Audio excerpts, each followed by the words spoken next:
Okay. Mr. Mayor, we've reached 6:30. You may begin. Okay, thank you, Linda, and good evening, everyone. I'd like to call to order this committee of the whole meeting of the Council of the Town of Saugeen Shores. Welcome all members, both in the room tonight and joining us remotely. And welcome to all members of the public who are watching us on the live stream. We're glad that you're with us. The second item on the agenda is disclosure of pecuniary interest. Ask any member if you have one of those you'd like to declare at this time.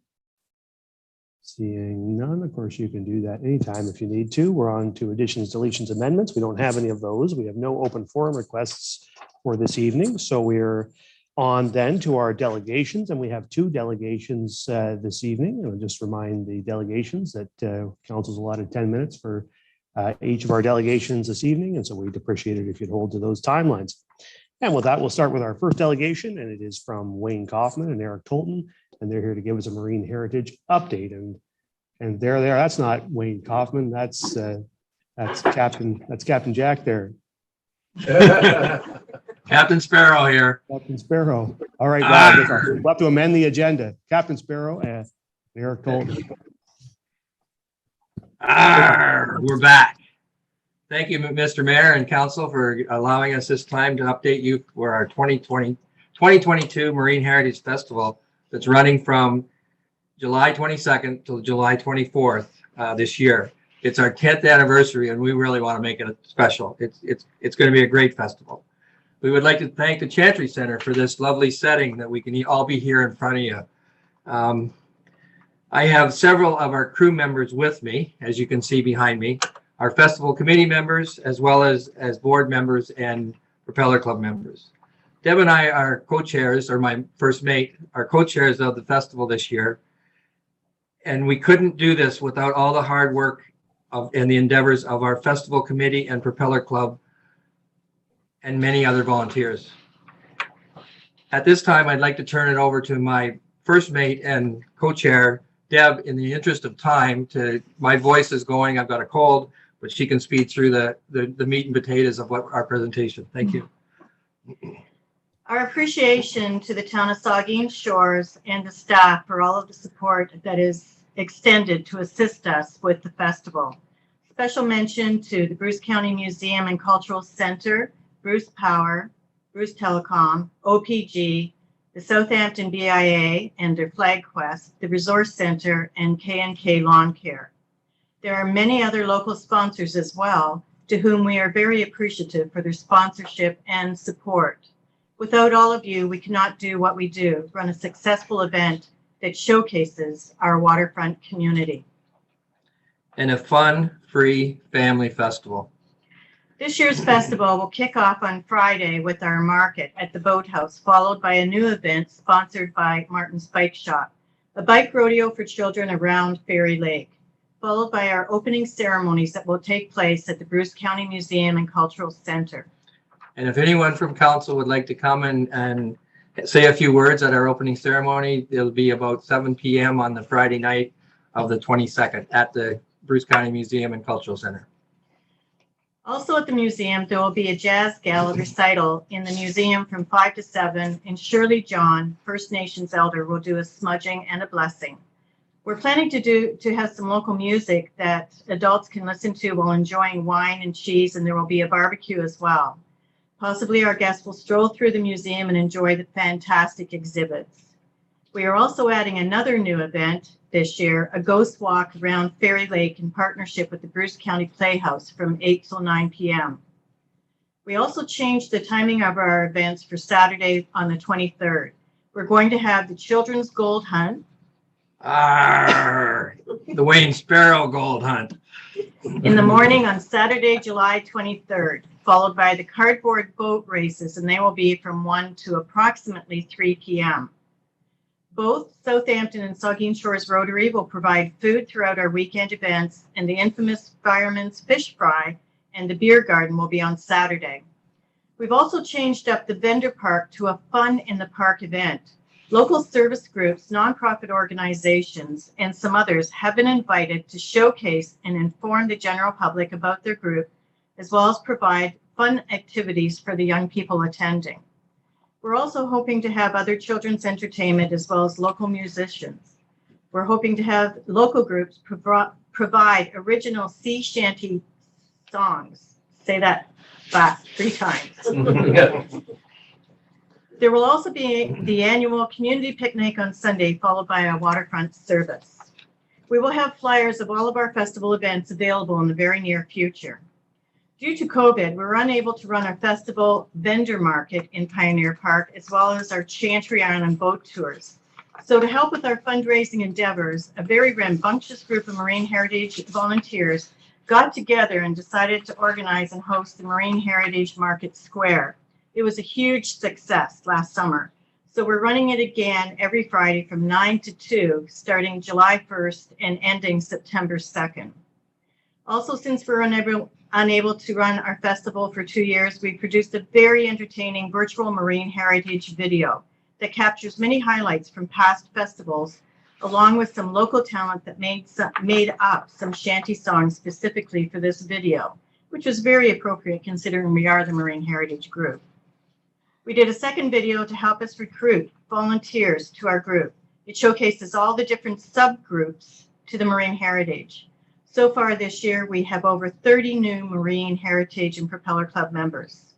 We included the links to these 2 very entertaining videos in our presentation for you council members, but for the listening audience, they can see the video links on our webpage at chantryisland.com, as well as their Facebook.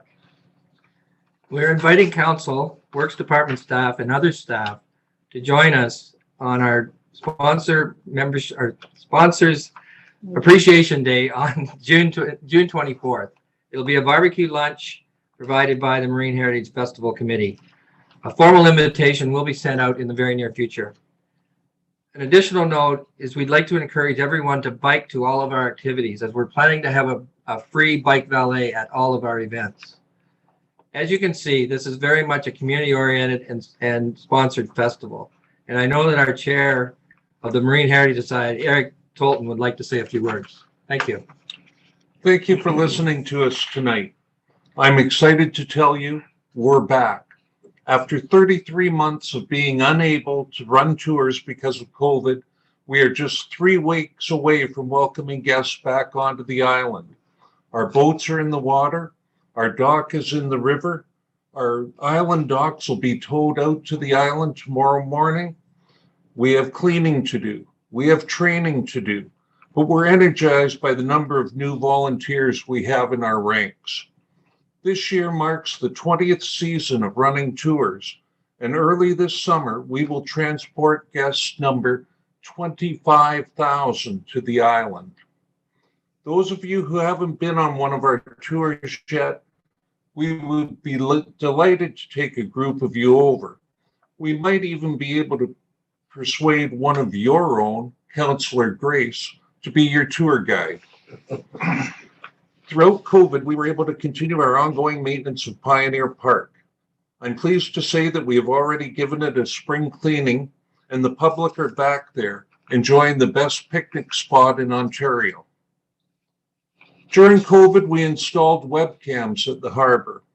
They have been viewed well over 100,000 times, and our sunsets are being enjoyed by people around the world.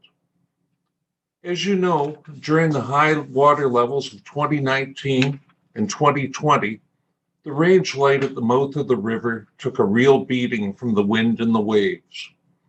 We undertook a fundraising campaign to raise money to facilitate the restoration of the icon. Thanks to the generous support of businesses, organizations, and individuals, I'm here to tell you tonight that the Marine Heritage Society has raised over $70,000. More importantly, we've worked with town staff and others, and I am pleased to tell you that we hope to have the restoration complete by the middle of June before the busy tourist season gets into full swing. Although we are excited about all of these things, we have some storm clouds on the horizon. We're working closely with town staff on them and have another meeting scheduled for next week. Things that you might hear about in the future include protecting the restored front range from damage during future cycles of high water, dealing with the concrete surface on the pier leading to the front range, the condition of the McNabb Point Ranch light, and most significantly, the deterioration of some of the stones in the structure of the Chantry Tower. We want to thank you for your support and for your time tonight. And we also want to thank the board members of the Marine Heritage Society and the Marine Heritage Festival Committee and the dozens of volunteers who make these things happen. Thank you. Well, thank you so much. And it's exciting that you're back. All of these things, what a great report. So let's turn it over to members of council, see if there's questions or comments. The Deputy Mayor.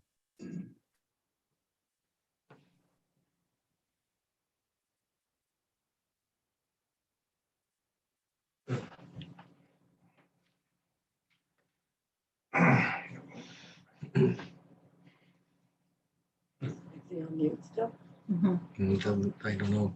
We can't hear him. Sorry, we'll get the Deputy Mayor's audio fixed and we'll look back to him. Let's get the Vice Deputy Mayor and Councillor Grace, I know wants to know. Yeah, thank you, Mr. Mayor, and Deb and Wayne and Eric and members of your committee. I just continue to be so impressed with all the great work you do, and wish you nothing but success on the July 22nd, 24th dates. And it wasn't that long ago. I remember this group came to council and asked for $110,000 loan and said, "Can you give us can you give us 10 years to pay it back?" And it was paid off in about 2 years, I think, or less. And just meant about $70,000 raised again, and all the great work you've done with the restoration of the lighthouse, and you're just an amazing group. And there's a lease agreement on the agenda tonight to do a Chantry Island, actually, and boy, I'll sure be supporting that one. And I just want to thank you all in attendance this evening for all the fabulous work you do. And I think back to all the work on the restoration on the island over the years, and now the Marine Heritage Festival, how successful it is. And so thank you, Wayne and Deb and Eric and everyone in the back there. Thanks very much for all the great work you do. We really sincerely appreciate it. Yeah, thanks so much. All right, is your audio working there, Deputy Mayor Madsen? No. we can't hear No. you. We'll get Councillor Grace, see if we can get Deputy Mayor sorted. Okay. Thank you very much, Deb and Wayne and Eric and everybody involved there representing the Marine Heritage, the Great Marine Heritage Society, which I'm proud to work with in a small way as a tour guide. I'm really looking forward after 2 years to getting back to do that weekly run out to the island. It's a pretty magical place. And I've seen all the pictures you've had on Facebook the last week or so about the dock structure. I know that's always a challenge. And so thank you for all of that. And thanks for the hard work on the festival. Just saying that after reading through the materials that come later in this agenda about the lease agreement between the town and the Department of Fisheries and Oceans, it's even more apparent now how very, very important the Marine Heritage Society and the Propeller Club are in terms of allowing this precious cultural resource to be preserved and flourish in our community. So thank you very much for all of that work. It's just hard to describe how important it is to our community. Thank you. Yeah, thank It's our you. pleasure. Thank you. I think I got Councillor Mayette and then Councillor Jakes.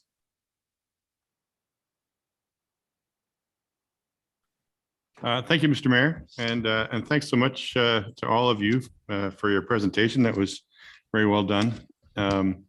I'd like to reiterate how much we appreciate what the Marine Heritage Society does in our community, and I'm so thrilled to see that the Marine Heritage Festival is coming back.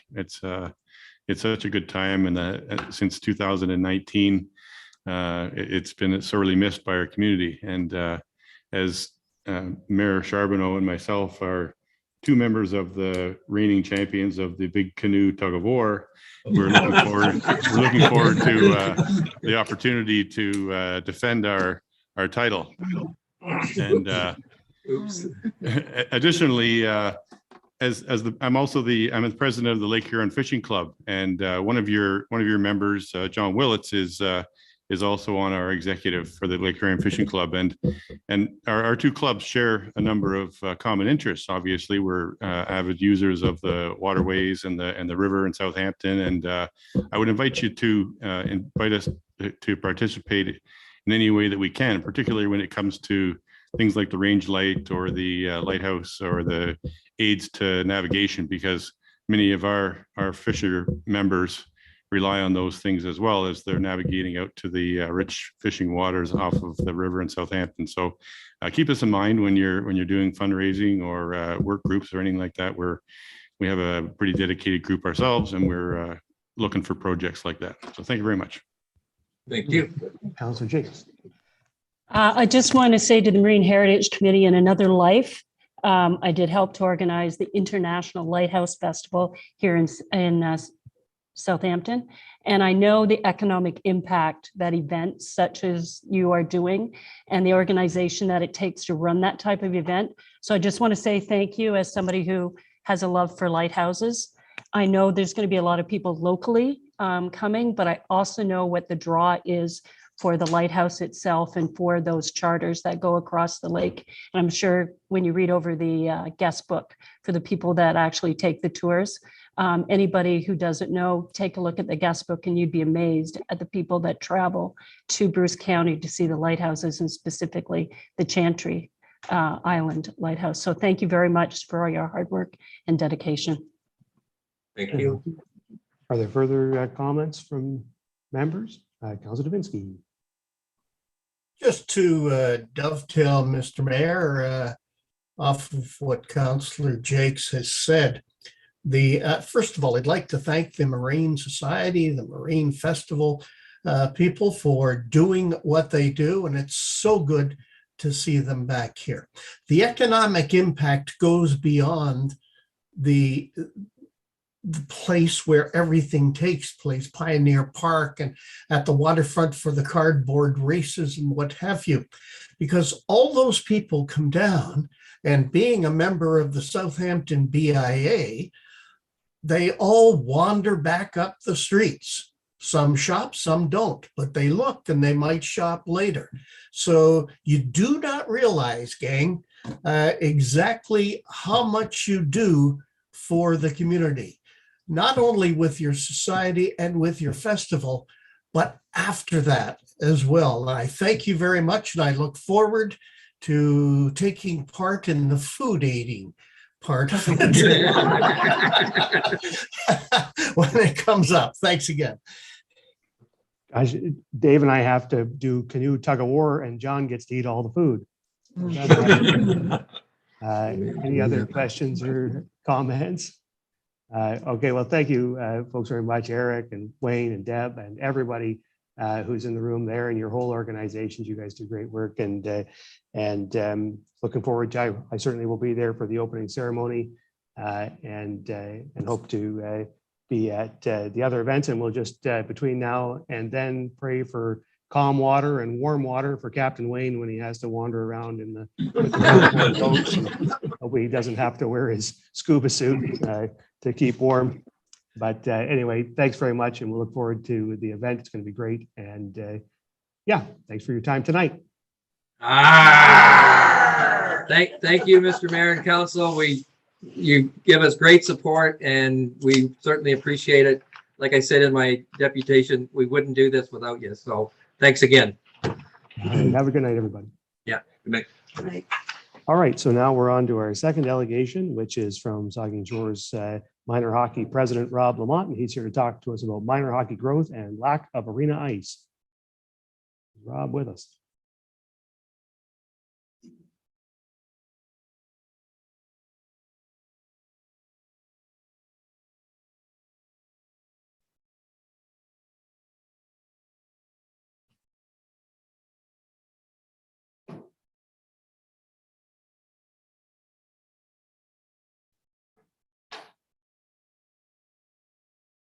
There he is. Good evening, Rob. Unmute yourself there and the floor is yours. Great, thank you. I do apologize after that presentation. I feel like I need some props or something. So I didn't bring anything. So I feel I'm a little bit under the gun here. So I'll have to jazz it up a little bit, the best that I can to compete with that. So very well done. Great delegation by the Marine Heritage. That was fun to watch. Well, good evening, Mr. Mayor, Mr. Deputy Mayor, Mr. Vice Deputy Mayor, and of course our devout councillors. I want to thank you guys for the opportunity to come and speak to you tonight on behalf of Saugeen Shores Minor Hockey. As you know, my name is Rob Lamont, and I am the newly appointed president of Saugeen Shores Minor Hockey. I've been on the executive for the past 3.5 years as the ice scheduler. So I am very well endowed in the deep-seated situation that minor hockey has found itself in, which is very, very exciting. I'm very, very excited to show you guys our presentation today because I do believe that it's all positive. But I did think it was important to come and speak because it's been some time since I think minor hockey has came to speak to council and let you guys know just kind of our state of affairs. So if you'll allow me, I'll go ahead and share my presentation.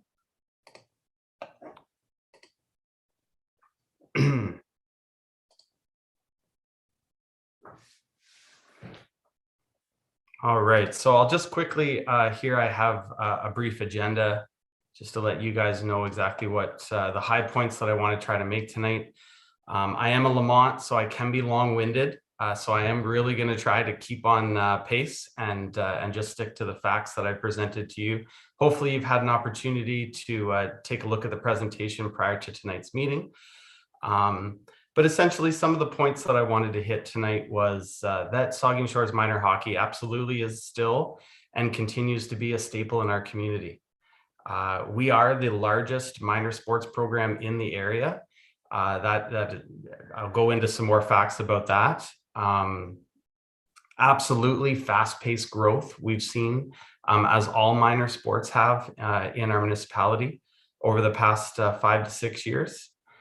We do definitely have some development needs that I felt was necessary to bring forth for council tonight. We definitely have motivated a partnership with lots of the other ICE users in town. We talk regularly and we communicate as much as we can, and we believe that we have a very much a synergy between us with our needs and wants for the future. And then finally, to that end, we want to come tonight to let you guys know that absolutely minor hockey, as well as our partners, are looking to work with the municipality and with our facilities to try to improve our opportunities moving forward. So just a little bit of information just to get everybody up to snuff. In 2022, minor hockey registered over 640 players, and that's between the ages of 4 years old in our IP program, all the way up to 18 years old.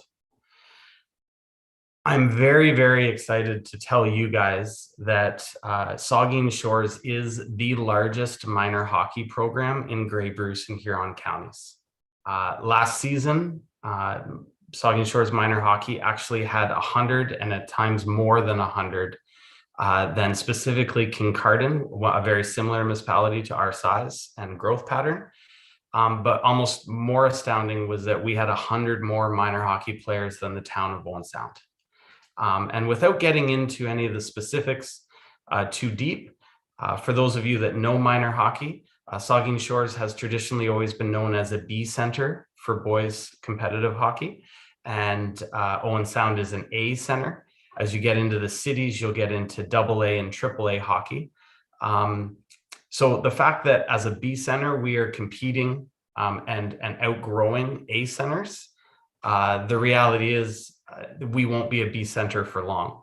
With the incredible growth and the wonderful things that we're all a part of here in this community, I am confident that we will be an A center within 5 years Already at a provincial level, Saugeen Shores is being seen for our registration numbers. We were actually on the docket of the WOA meeting that happened earlier this spring in regards to a center size. And although they are not pursuing pushing us to an A center at this time, we are definitely in their, I guess, peripheral, if you will. Continuing on, we have seen approximately a 25% growth since 2016.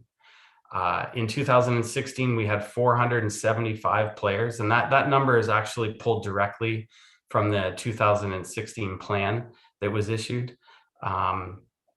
Master Recreation Plan, sorry, I should be more specific.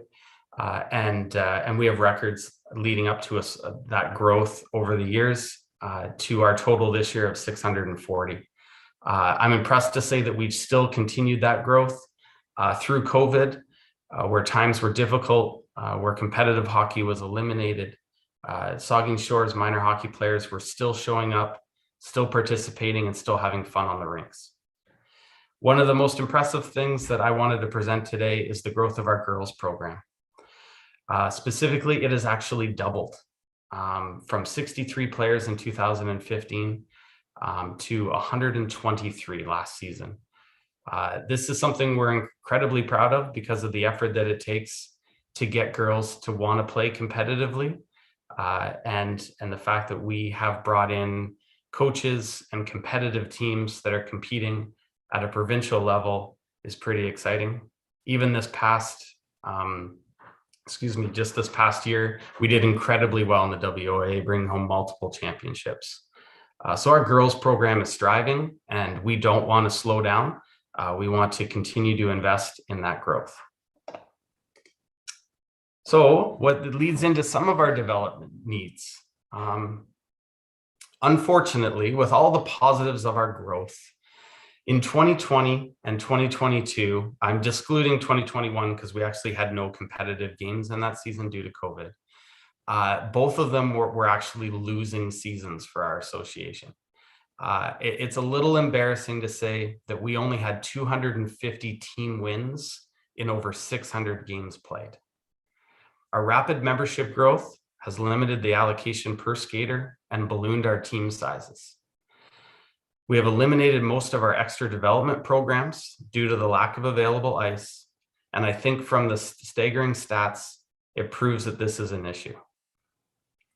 We are forced, or will be forced, I should say, to consider turning away new members for this upcoming season. And I believe that'll be the first time in our history as an organization where we will actually be capping the number of kids that we're able to bring into our association. This is a daunting task that the executive is not looking forward to. We have a few strategic plans for how to manage this, whether it be older kids or younger. Obviously, it's very difficult not to invest in our youth.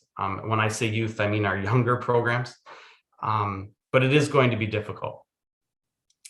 As I've mentioned here, one of the ways we've looked to improve our ice allocation situation is last year we spent $20,000 purchasing ice outside of our center. This is both in Tara, Paisley, and a little bit in Kincardine to support our regular programming.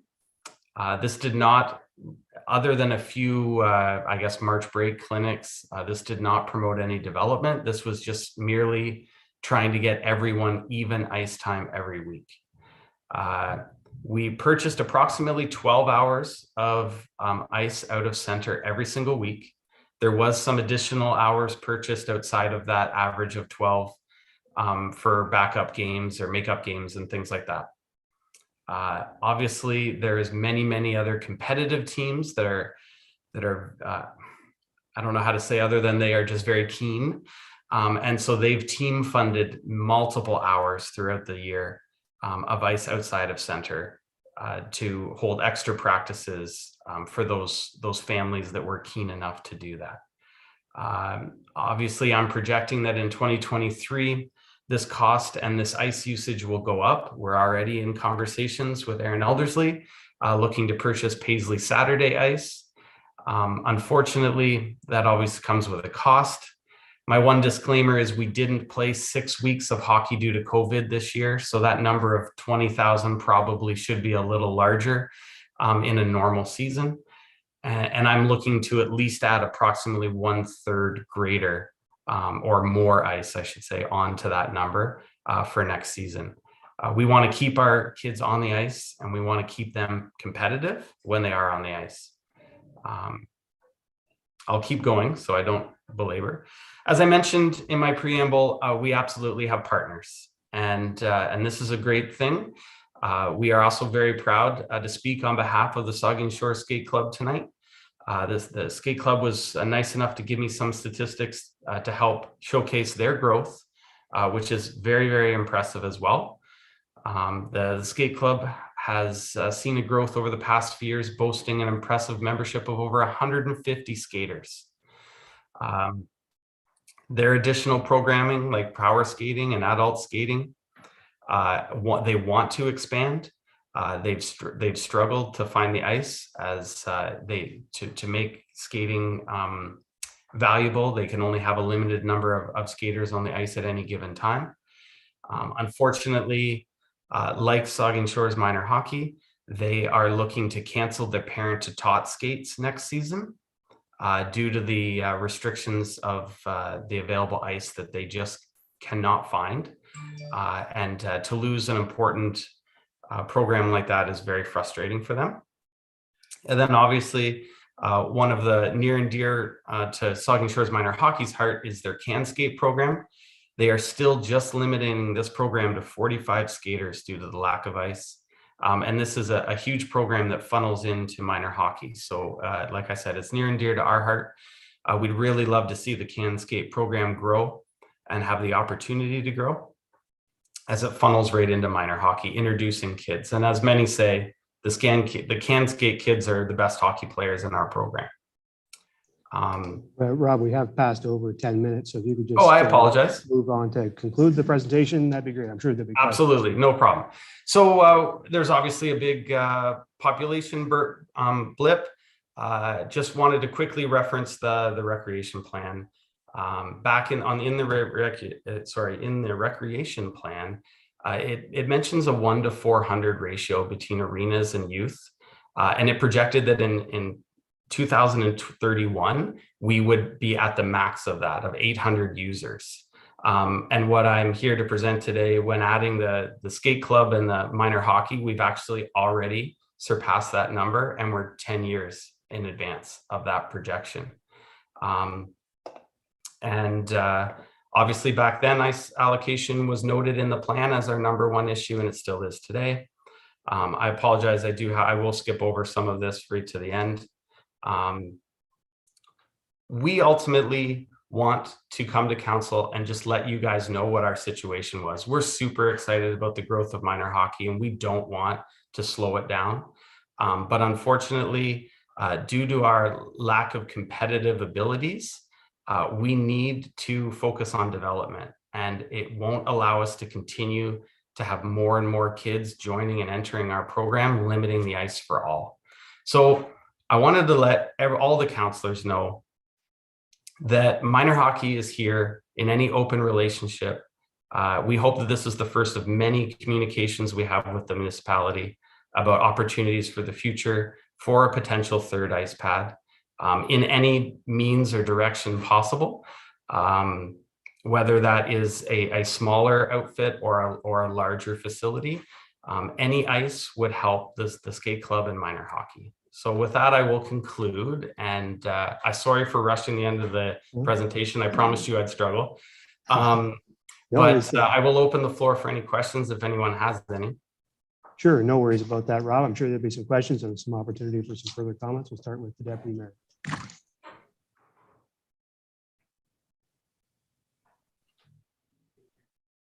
Can't hear you, no. No trouble.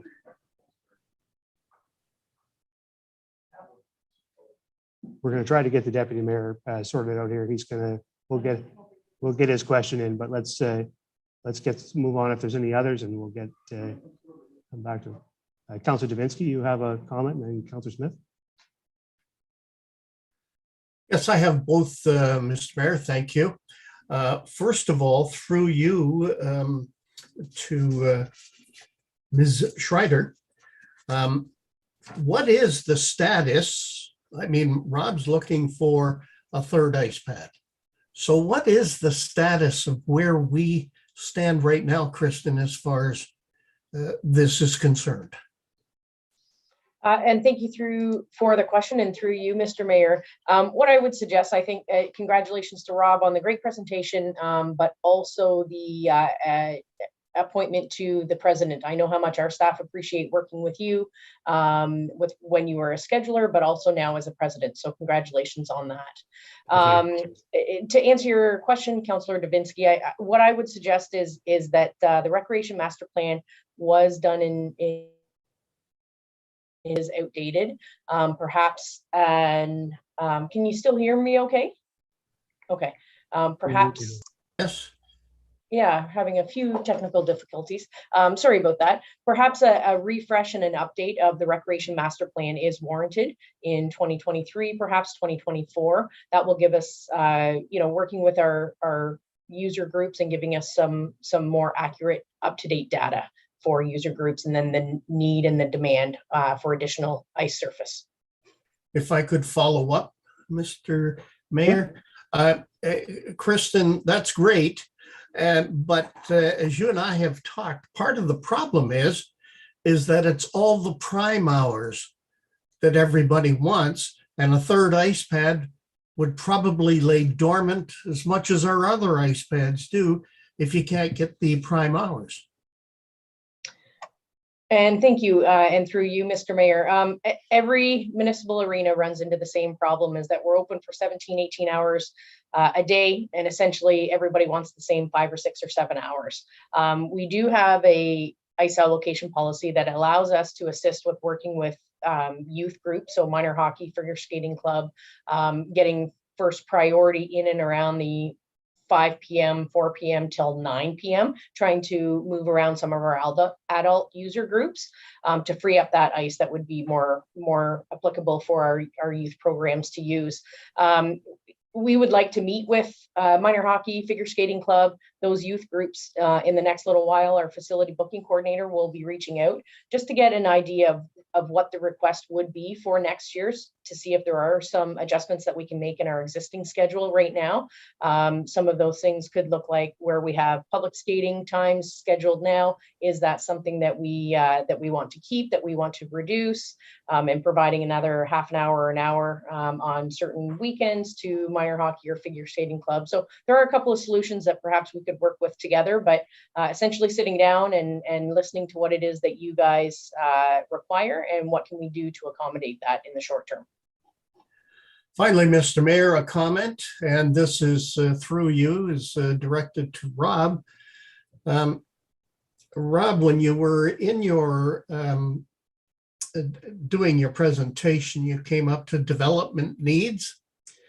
And there was a comment made by you, and it might have been inadvertent more than anything else, but you said 2020 and 2022 were both losing seasons, only 250 wins in 600 games played. And you said you were embarrassed.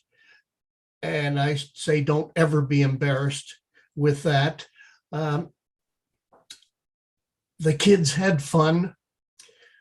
There were a lot of volunteers, as you well know, a lot of volunteers working on that. And it's nothing to be embarrassed about. They had fun. They got 250 wins. Let's go to the next season. Thank you, Mr. Mayor. Go Storm, Councillor Smith, and then we'll come back to the Deputy Mayor. Thank you, Mr. Mayor, and through you, I wanted to touch on that point that John just raised as well, in terms of what we would call a losing record, but by definition, a winning season is one in which sees kids return year after year, and that's certainly not a problem that we have in Saugeen Shores minor hockey. We're seeing copious amounts of growth, particularly in the younger years. I will note, I didn't do this intentionally, but as a proud hockey mom, even my mug says so. I am one of those parents that hustled my child to Paisley and Tara and all around this year for 4:15 ice times. It is a challenge that I hear regularly, as I'm sure many of those of us around the table who are at these hockey games hear from our members and from our constituents. And though I appreciate and recognize the efforts and investment that has been made by the town of Saugeen Shores and this council alike on recreational services and endeavors, this is something that as Schreider has pointed out, that we need to consider in the not too distant future. I think Rob alluded to some short-term or even innovative practices that could be put in place, and I'll just add a couple more for consideration. I don't think that a smaller ice surface is out of the question. Those IP players or U7 group and the Canskate group can practice on a much smaller pad than what we have in existence now. For that matter, some of the public skating opportunities that we're talking about reducing could be played outside. So I don't think this looks like a multi-million-dollar investment right now. This looks like, can we find a solution to help keep our membership growing, keep our kids happy, and increase the record to a more winning season while still keeping those kids coming back. Thank you, Mr. Mayor. Yeah, thank you. The Deputy Mayor. We can't hear you. I don't know. We may need to get you a new computer or something. Something's gone awry. So I'll get the Vice Deputy Mayor and we'll get actually. Thank you, Mr. Mayor, and Rob, go Storm, go. I don't think there's a better feeling than watching my two grandkids, Peyton and Colby, playing minor hockey at the Flex of the Coliseum. We travel a lot of out-of-town games, and boy, I tell you, it's just an amazing experience watching the kids play on the ice. And but you know, Rob, to hear, you know, I don't know what the numbers are, 20, 30 hours a week shortage in Saugeen Shores. In 2016, you know, it talked about ice shortage back then, and you've grown by 25% again. And you know, I take a look at those numbers you mentioned. You know, 800 users by 2031. 10 years from now, we're at that number in 2022, not 2031. So you're busting at the seams. There is an issue here happening, and obviously a need. And I just think, Rob, can you just tell me, like, in terms of the hours, you know, you talk about $20,000 a year outside ice, like how many hours a week do you feel that minor hockey is short? Like when I hear you talk about allowing 45 kids learn the skate program because of lack of ice time, like one child not having the opportunity to play hockey is one too many, and in my view. And we shouldn't be turning kids away. We just shouldn't be. You know, before you get into the question, I want to ask you, you know, we do have Lamont Sports Park, multi-million-dollar development. We've got our pool complex, $20, $25, $30, $35. We've got the rec center in the works. And Rob, you know the needs in our community, but you're here to talk about minor hockey tonight. And I guess there's two questions I have is, how many hours per week do you feel that, you know, to be able to grow the system and not turn kids away? And we don't have to travel 15, 20, 30 minutes out of town for ice time outside of our community. Like that's the first question. How many hours per week do you think minor hockey and figure skating is short in this community? And secondly, the question I wanted to ask you, Rob, and this will be back to staff, Mr. Mayor, as well. You know, anytime you're looking at a third ice facility, whether it's 2 million, 4 million, 8 million, or 12 million, depending on how much seating we have, how many dress rooms, and is it a participation rink? There's lots of options available to rectify the situation, and have to be the high end. I believe one of the starting points, Mr. Mayor and Council, would be a feasibility study and a needs assessment, because you got to quantify this stuff. And I know you've given us some numbers, Rob, but you know, I wonder if a $5,000 or $10,000 feasibility needs assessment is something that, you know, needs to happen in the short term. It doesn't have to cost $30,000, $40,000. I know Strides mentioned they're updating the recreation master plan.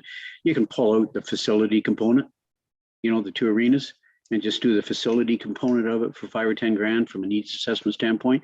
And I think that's something this council should be doing and must do before we're ever to approve a third ice pad for 4, 6, 8, 10 million.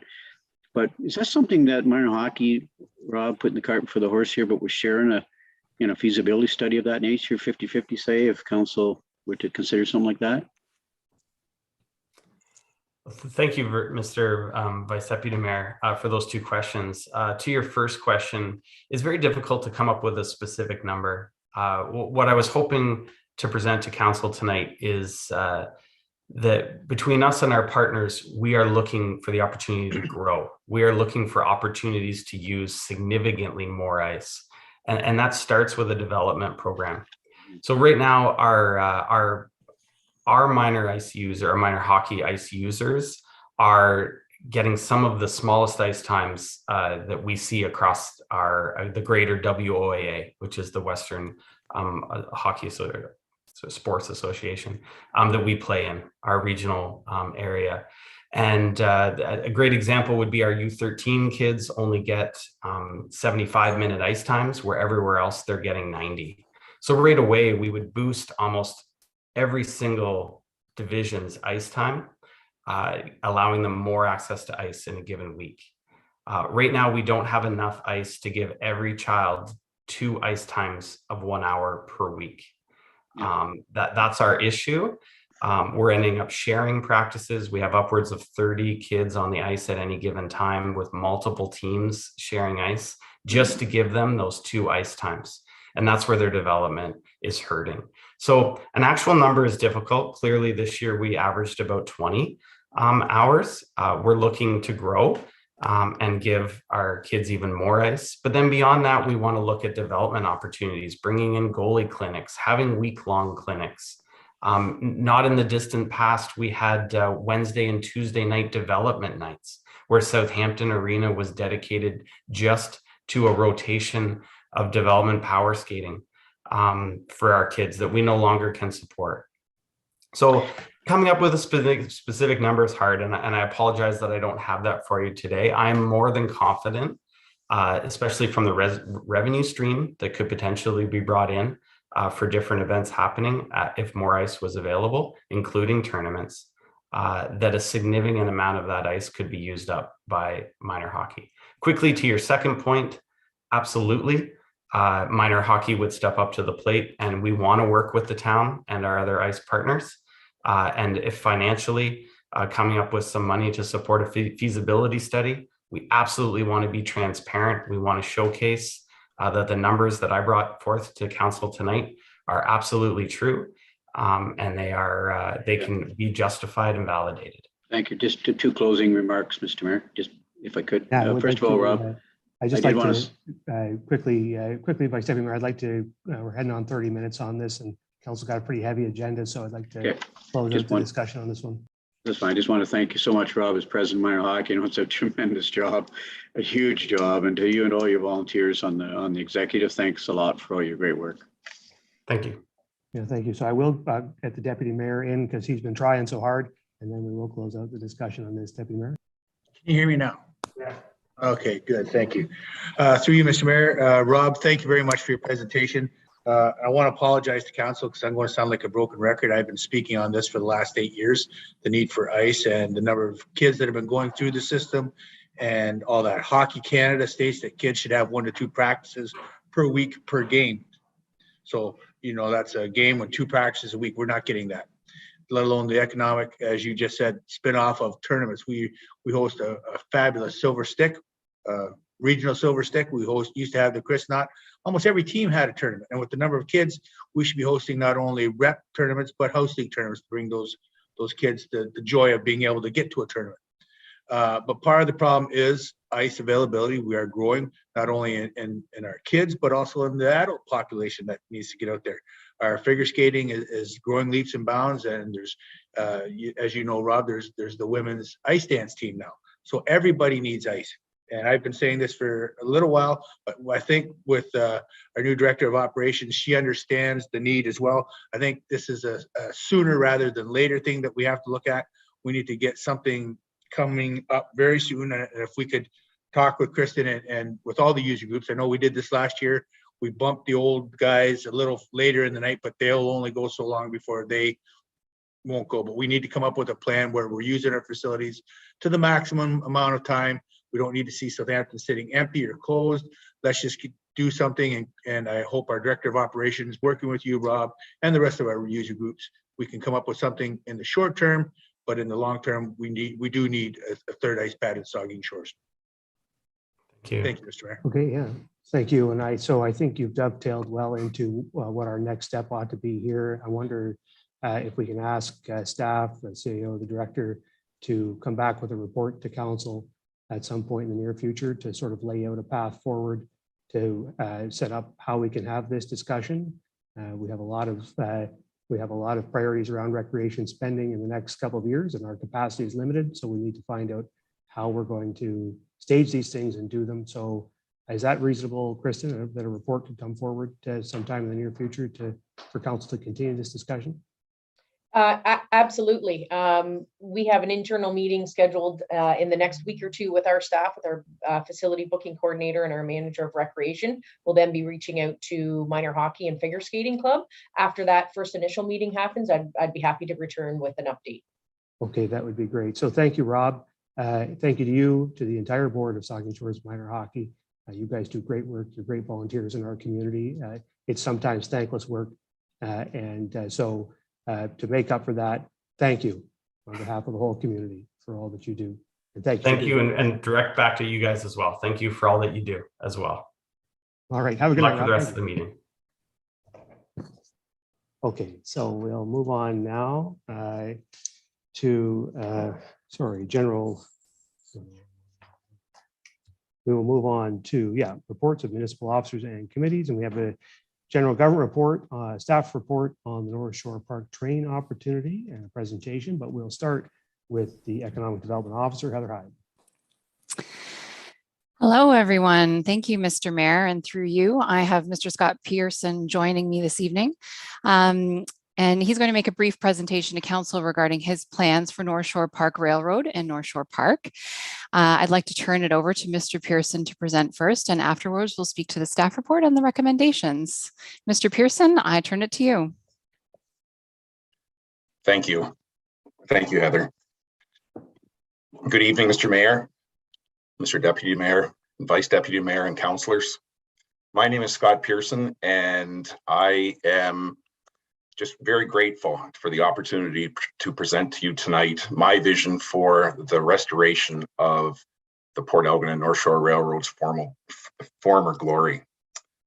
Professionally, I am the Director of Sales for a national engineering firm in Toronto. I'm a sales coach and trainer, and over the past 20 years, I'm very proud to have been committed to my clients and providing them with a professional and honest sales experience. Personally, I'm the father of 4, an entrepreneur, a hobby machinist, a hobby mechanic, a hobby contractor, a do-it-yourselfer, and a landlord. I started coming to Port Elgin as a baby to visit my grandparents at their cottage on Elgin Street. And today I now have my own cottage in town, and Port Elgin continues to be my place of peace and enjoyment. I'm going to share my screen to pull up the presentation.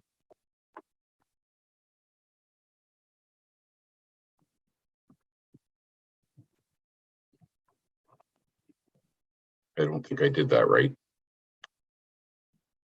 There we go. Thank you.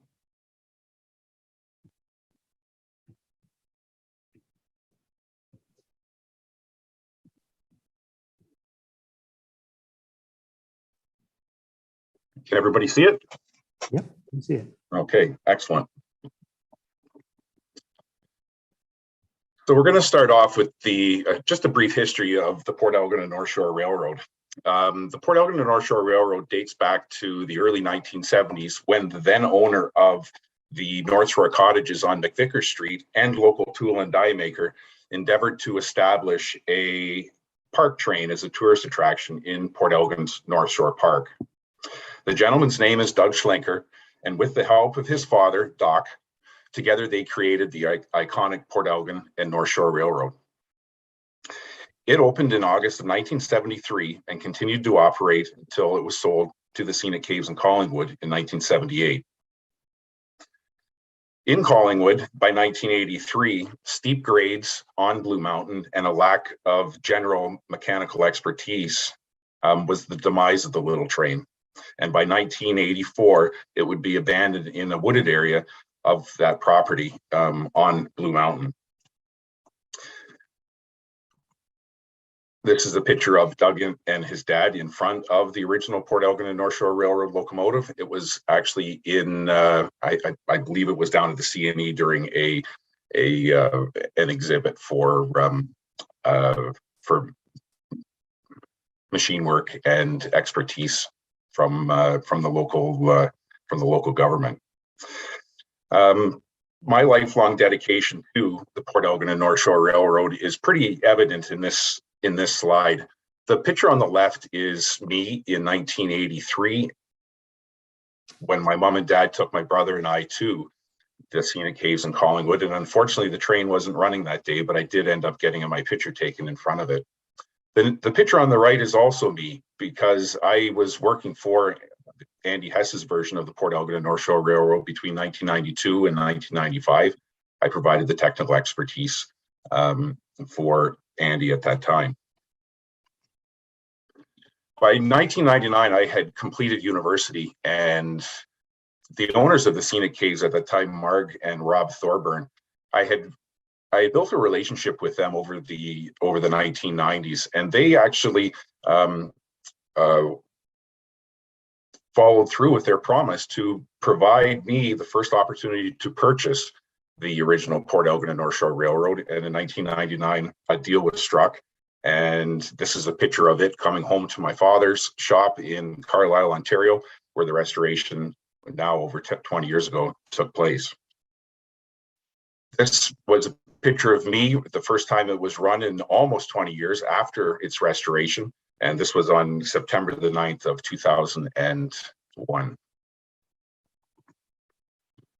So that's an introduction of who I am, the Port Elgin and North Shore Railroad, and a little bit of its history. I wanted to talk, I guess, now a little bit more about the mechanics of the proposed railway in the North Shore Park.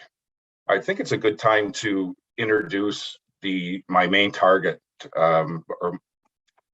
market, which is going to be tourism and tourists. It's a huge part of the Canadian economy, tourism, and it is an industry that's worth $100 billion, and 34 billion of that comes from the province of Ontario. Bruce County has 2.5 million visitors every year that account for about 326 million of those tourist dollars. It's interesting to note that 58% of these tourists that come to Bruce County don't have children, and that 43% of these tourists that come to Bruce County are over the age of 55. So with that in mind, the market segment that I'm choosing for the railroad is children under the age of 14 who are looking to consume tourist-related activities during their Bruce County summer vacation. Seniors 55 plus with or without children. Grandparents who often spend significantly on their family members. Millennial and Generation X couples, $50,000 to $150,000 of annual household income with or without children. Railway enthusiasts and specialized rail tourists.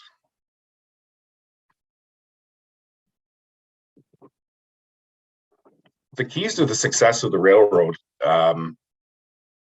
are broken down into 6 main elements, and I'm going to talk about 3 main elements here today. The first is attractions. So the attractions are really what is going to bring the tourists to the park, and that is the train. The train itself is a quarter scale steam locomotive, and quarter scale means that it's 3 inches to the foot, so that every linear foot of the real thing is actually 3 inches on this model that I'm proposing. That would probably equate to about half of the size of the Port Elgin and North Shore Railroad, the most recent Port Elgin and North Shore Railroad. And the most recent one had 24-inch gauge track, which means the rails were 24 inches apart. The one that I'm proposing to put back in the North Shore Park is 16 inches. So the attractions, it's important to point out that the physical features of the track, such as scenery, the length of the ride, you know, whether there's bridges, what type of repair the locomotive is in, and rolling stock are very important to the optics of the attraction and how well it's going to be received by the paying clientele. Activities is another important part. So now that the clients are there, or the tourists are there, what are they going to do after the train ride? So yes, there is a train ride. The train ride is about 7 minutes. We will, it's about 2,500 feet, 2 times around the property. And, but what are they going to do after that? And I think it's important to note that just running a train and offering train rides is not a huge money-making opportunity. There needs to be something else that is associated with the train ride that, number one, will bring people, but also keep them there to spend their tourist dollars. So similar to the most recent Port Elgin and North Shore Railroad that was run as a loss leader for things like a fudge counter, a snack bar, ice cream bar, and mini golf, for example. So there needs to be something else. And we're going to talk about what else I'm proposing for the activities at the park, and also amenities. So, you know, what is going to be there? Is there going to be Wi-Fi? Is there going to be a souvenir shop, a kids area? Will there be refreshments available? That type of thing. And those will be addressed here in the coming slides.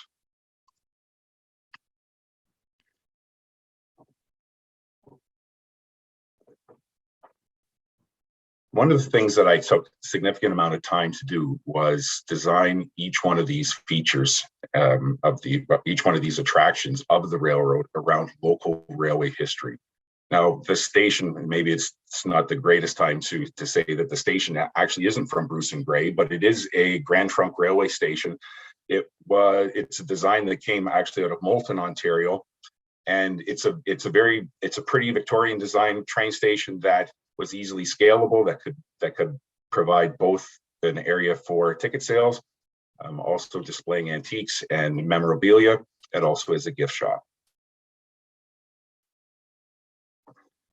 Freight shed. This is a building that is modeled after the train station in Mildmay, and this is a quarter scale of that original train station in Mildmay, and this will be what I would refer to as the freight shed, which will hold the snack bar and ice cream bar to provide refreshments, food, and evening ice cream for the tourists and clients. Provide authenticity to the railroad. There's going to be some other structures as well, not quite as perhaps. I guess I could say that they're more from an optics perspective. There is the coal tower. This coal tower was modeled after the coal tower that was in Palmerston, Ontario, which was a railway center in southwestern Ontario. The center structure here is a interlocking, and an interlocking was a railway structure that provided protection for a diamond or a crossing of 2 competitive lines. And then there's also going to be an operational water tower that is featured here on the right. Bring authenticity and also safety to the railroad. I am proposing that quarter scale working signals will offer safety of pedestrians and vehicular traffic if that's the case, but also offer authenticity and you know, for just the feeling of the railroad atmosphere while we're down at the North Shore Park. So these are the first 3. Obviously, the ones is a wigwag on the left. For busy crossings, not so busy crossing, we could go with the crossbucks, and then to control train movement, the one on the right is a semaphore signal, which can you know, provide train movement protection. One of the things that is a very historical fact about train stations was back in when you know, immigrants were traveling to different areas of the country, the train station was really the entry point into a community. So the beauty of the railway gardens was important because it was your first impression of what the actual community was going to be like. And I'm suggesting, as part of the historic structures and part of the historic and the Victorian charm of the Port Elgin and North Shore Railway, I'm proposing that significant gardens and other garden features be built in combination with the railroad operation.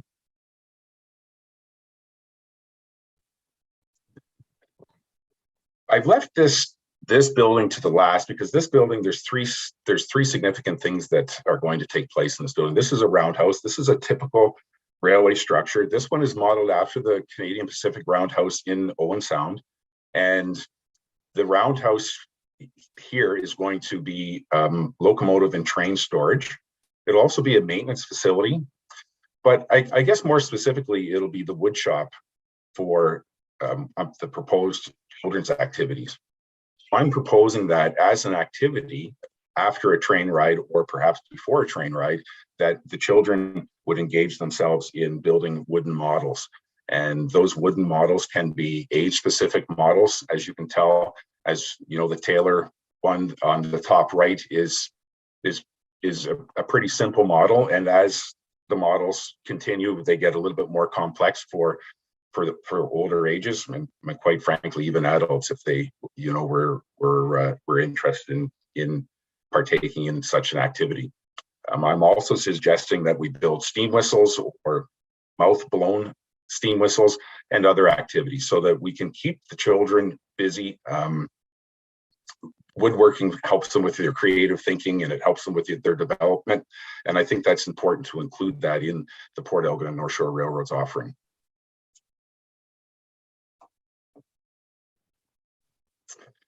I'm sure there's a few raised eyebrows with this slide, and that certainly is not my case, or is not the case, but I had to design the route so that it used some of the original right-of-way of both the most recent Port Elgin and North Shore Railroad and the original one that the Schlenkers had in the park. You can see here, if you're familiar with the area, the section where you can see where Saugeen Junction is, just if I can move, yeah, Saugeen Junction right here. Everything on this side of Saugeen Junction is existing right of way. So that's existing railway bed that has been there for, in most cases now almost 50 years. So there's not too much difference there. But this is where it gets a little bit, you'll notice there's going to be significant changes that I'm proposing here. I'm through some work with the town, I discovered that there was, because of logistical areas of there being a train crossing, a pedestrian crossing, and a vehicular crossing in the existing entrance to the North Shore Park and the boat harbor, that there was plans to move the entrance of the harbor to a different location. And that set up a great opportunity for, number one, to lay the track out like this. The track is being laid out like this for a number of different reasons. Number one, because the station can be close to parking. There's mechanical limitations of the locomotive that, it has mechanical limitations. It can't turn around any tighter than a 50-foot radius. It can't climb much more than a 1.5% grade. And this was a great opportunity, number one, also, as well as being able to allow for future expansion if that would be the case. So the way it's set up here is the roundhouse and the building of the wood shop is down here, and it's right in the drive lane of the existing harbor entrance, very close to what I would refer to as the fishway station. Up here, where the crosses here, is the existing railway bed that would run in towards the beach, but then it would turn and go up along the harbor, up along the park border, and there would be a vessel or a bridge across the creek, and then it would circle back around, keeping away from the children that are enjoying the splash pad, and continuing on towards the west side of the park. So we've got a windmill structure proposed here, water tower that I introduced earlier, station.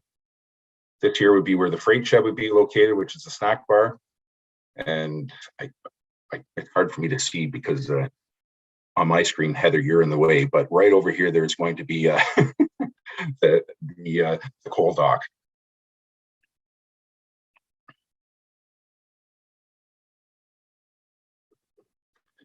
Community benefits. I think there's many, but obviously I'm very biased, but through my market research for the business plan, it became obvious that the tourist dollars that are actually spent in Bruce County, more specifically in Saugeen Shores, are less than that of Erin Elderslie.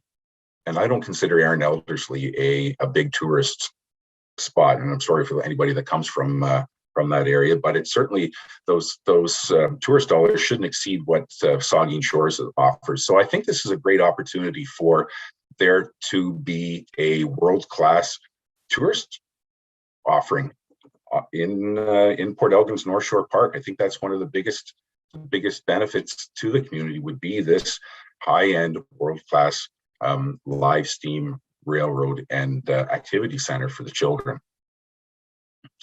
Most of the generations, like I mentioned earlier in the proposal or early in the presentation, there has been a railway in the Port Elgin's North Shore Park for just about, well, it's been 49 years. It'll be 50 years next year, since 1973 when the Schlinkers originally got this train that I'm proposing up and running in August of 1973. This is also a great opportunity for there to be private money put into the park for its upkeep, for its maintenance, and running a business out of the North Shore Park. It is going to be very, very important to me to make sure that it is in pristine condition, both along the walkways and along the right-of-way for the tracks. It's just, it's a great opportunity for somebody who really cares about the park and cares about the success of his business and knows that the condition of the park and the condition of the railway is very dependent on the success of what I'm proposing here right now. Also, there'll be semi-skilled jobs available for local youth. And I say semi-skilled, I mean, we would like to address all of our clients with professionalism and salesmanship and that type of thing. So there certainly will be a certain standard of service that I propose to be offered. So it'd be very important through the application process that we get the right people. But also having the children's activities. This is an opportunity for there to be people who are interested in becoming teachers or early childhood educators, that they can get volunteer or even, not necessarily volunteer time, but experience in working with children through their summer jobs. So I think that's also another great opportunity. Activities and festivals. I've just listened to the procedure for the presentations tonight. There's some great festivals that already take place in town, and I think having a world-class tourist attraction like this in partnership with other festivals or even new festivals, such as I would say, the Rib Festival or an antique and vintage festival or a beer garden to showcase Bruce County's success in the craft beer industries or Grey County's success in ciders, that type of thing. There's a huge opportunity for everybody, including other festivals, to benefit from a successful and a high-end tourist attraction in the town of Saugeen Shores.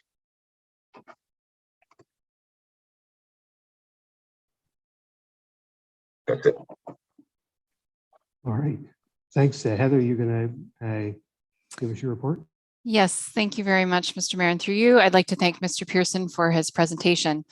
This opportunity as proposed provides many potential benefits to the community. Return of the original steam train would enhance destination development efforts, create a positive economic impact in the community, and it fits in well with the restoration plans already underway for North Shore Park.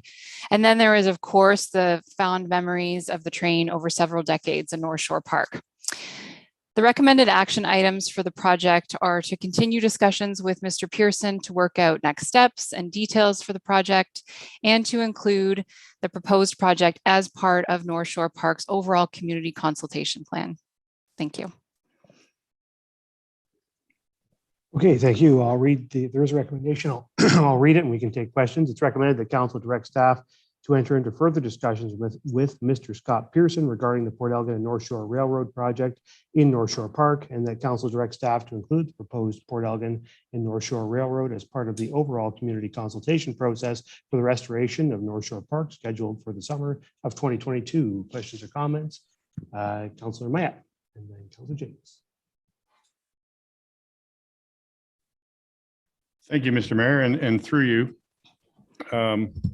Thanks for the presentation, and I appreciate the nostalgic value of what's being presented here. But quite frankly, the idea of having a pressurized steam vessel once again operating in our community around children and in the public is something that quite frankly frightens me. And not only from a liability point of view, but from an environmental point of view, most places in the world that are running recreational trains or tourist attraction trains are going to electric these days. And I would much rather see an electric version of a train run in the area. Kids realistically won't be able to tell the difference. You know, the environmental impact, we're trying to electrify our fleet in town, and we're moving more towards electric vehicles and charging stations. I think I would much prefer to see something like that. Now, the question I have for Heather is, do we have a current RFP active for proposals such as this for the area of North Shore Park? We do not have an RFP issued, and we were approached by Mr. Scott Pearson unsolicited. All right, so since we don't have an RFP, and I'm not sure how this would align with our waterfront master plan, but you know, for the other project on the waterfront that's being worked on currently, which I think we have updates on maybe hopefully shortly, that was done through an open and transparent RFP process. And I would like to see that if there is any proposed development for North Shore Park, that it would be incumbent upon us to open up an RFP to allow any other participants to enter into the marketplace. And for that reason, I will not be supporting moving this forward tonight. Thank you. Okay, thank you. Councillor Jakes.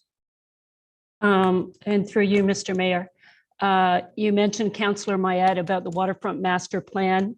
I will tell you that one of the recommendations, and also based in the agenda, was talking about taking the North Shore Park and using it as a hub for children's activities and moving the train station to North Shore Park, and therefore taking sort of the bottleneck that would be happening and spreading it out throughout the waterfront itself. So it was part of the waterfront master plan. It did come from public meetings, as well as talking to stakeholders about having an activity that actually was a little bit longer, so that people would be able to actually not only do the train, but have activities that were linked to the railway, because of the history that we do have with the rail industry for this town. A lot of the trains did come down, part of them to the waterfront as well for the big brick factories. So it was part of the waterfront master plan. It was a recommendation.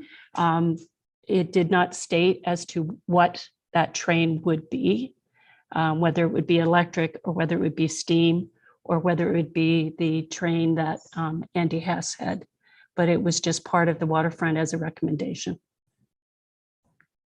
Sure. All right, thank you. Are there further questions or comments? Councillor Grace.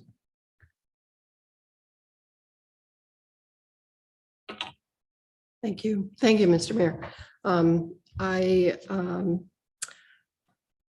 I think I'm not prepared to vote against this at this point. I think it would be good for our staff to continue in discussions with Mr. Pearson.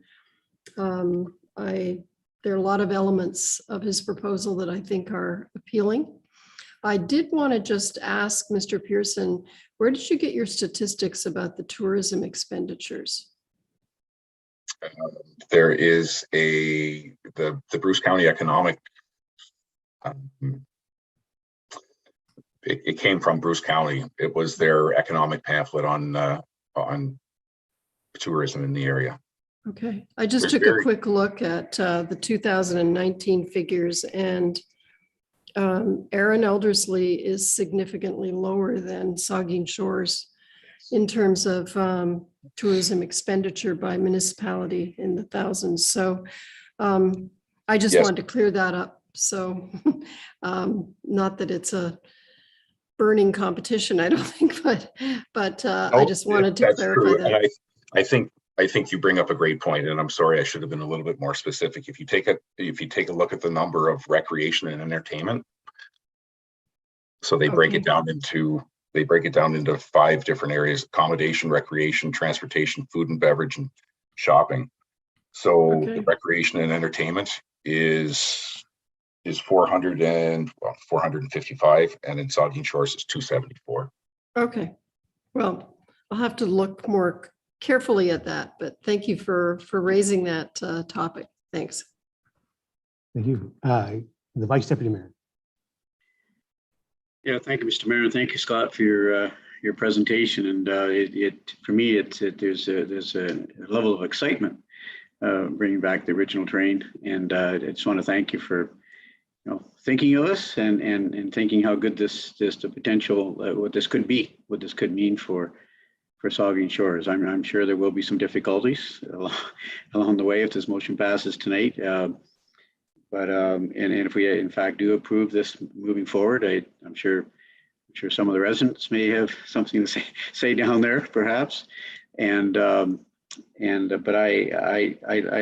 like the idea of moving forward with these discussions, Scott. I think it's a huge investment and something you want to do in our community. And I think there's some great potential here. I just wonder about the TSSA, the Technical Standards and Safety Authority. Scott, have you reached out to the TSSA at all to talk about how things may work out with restoration of a train of this nature and powered by the power it will be powered by? And secondly, the condition of the tracks. You obviously have walked it and taken a look at the current condition.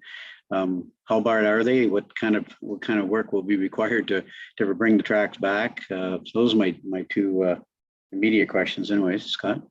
Well, I think if I can address the TSSA right off the bat, Councillor Mayette, he points out a very valid point. It is a pressure vessel, and the Technical Standards and Safety Authority of Ontario, they govern pressure vessels, and as such, this boiler, when it was rebuilt back in 2001, and when I say by me as my project, a boiler is not something that you just start cutting into and drilling holes in and tapping for things. I mean, boilers have to be inspected by boiler inspectors, obviously, but there's also scientific testing that has to be done on it, such as an ultrasonic test, which measures the thickness of the boiler sheets to make sure that it meets the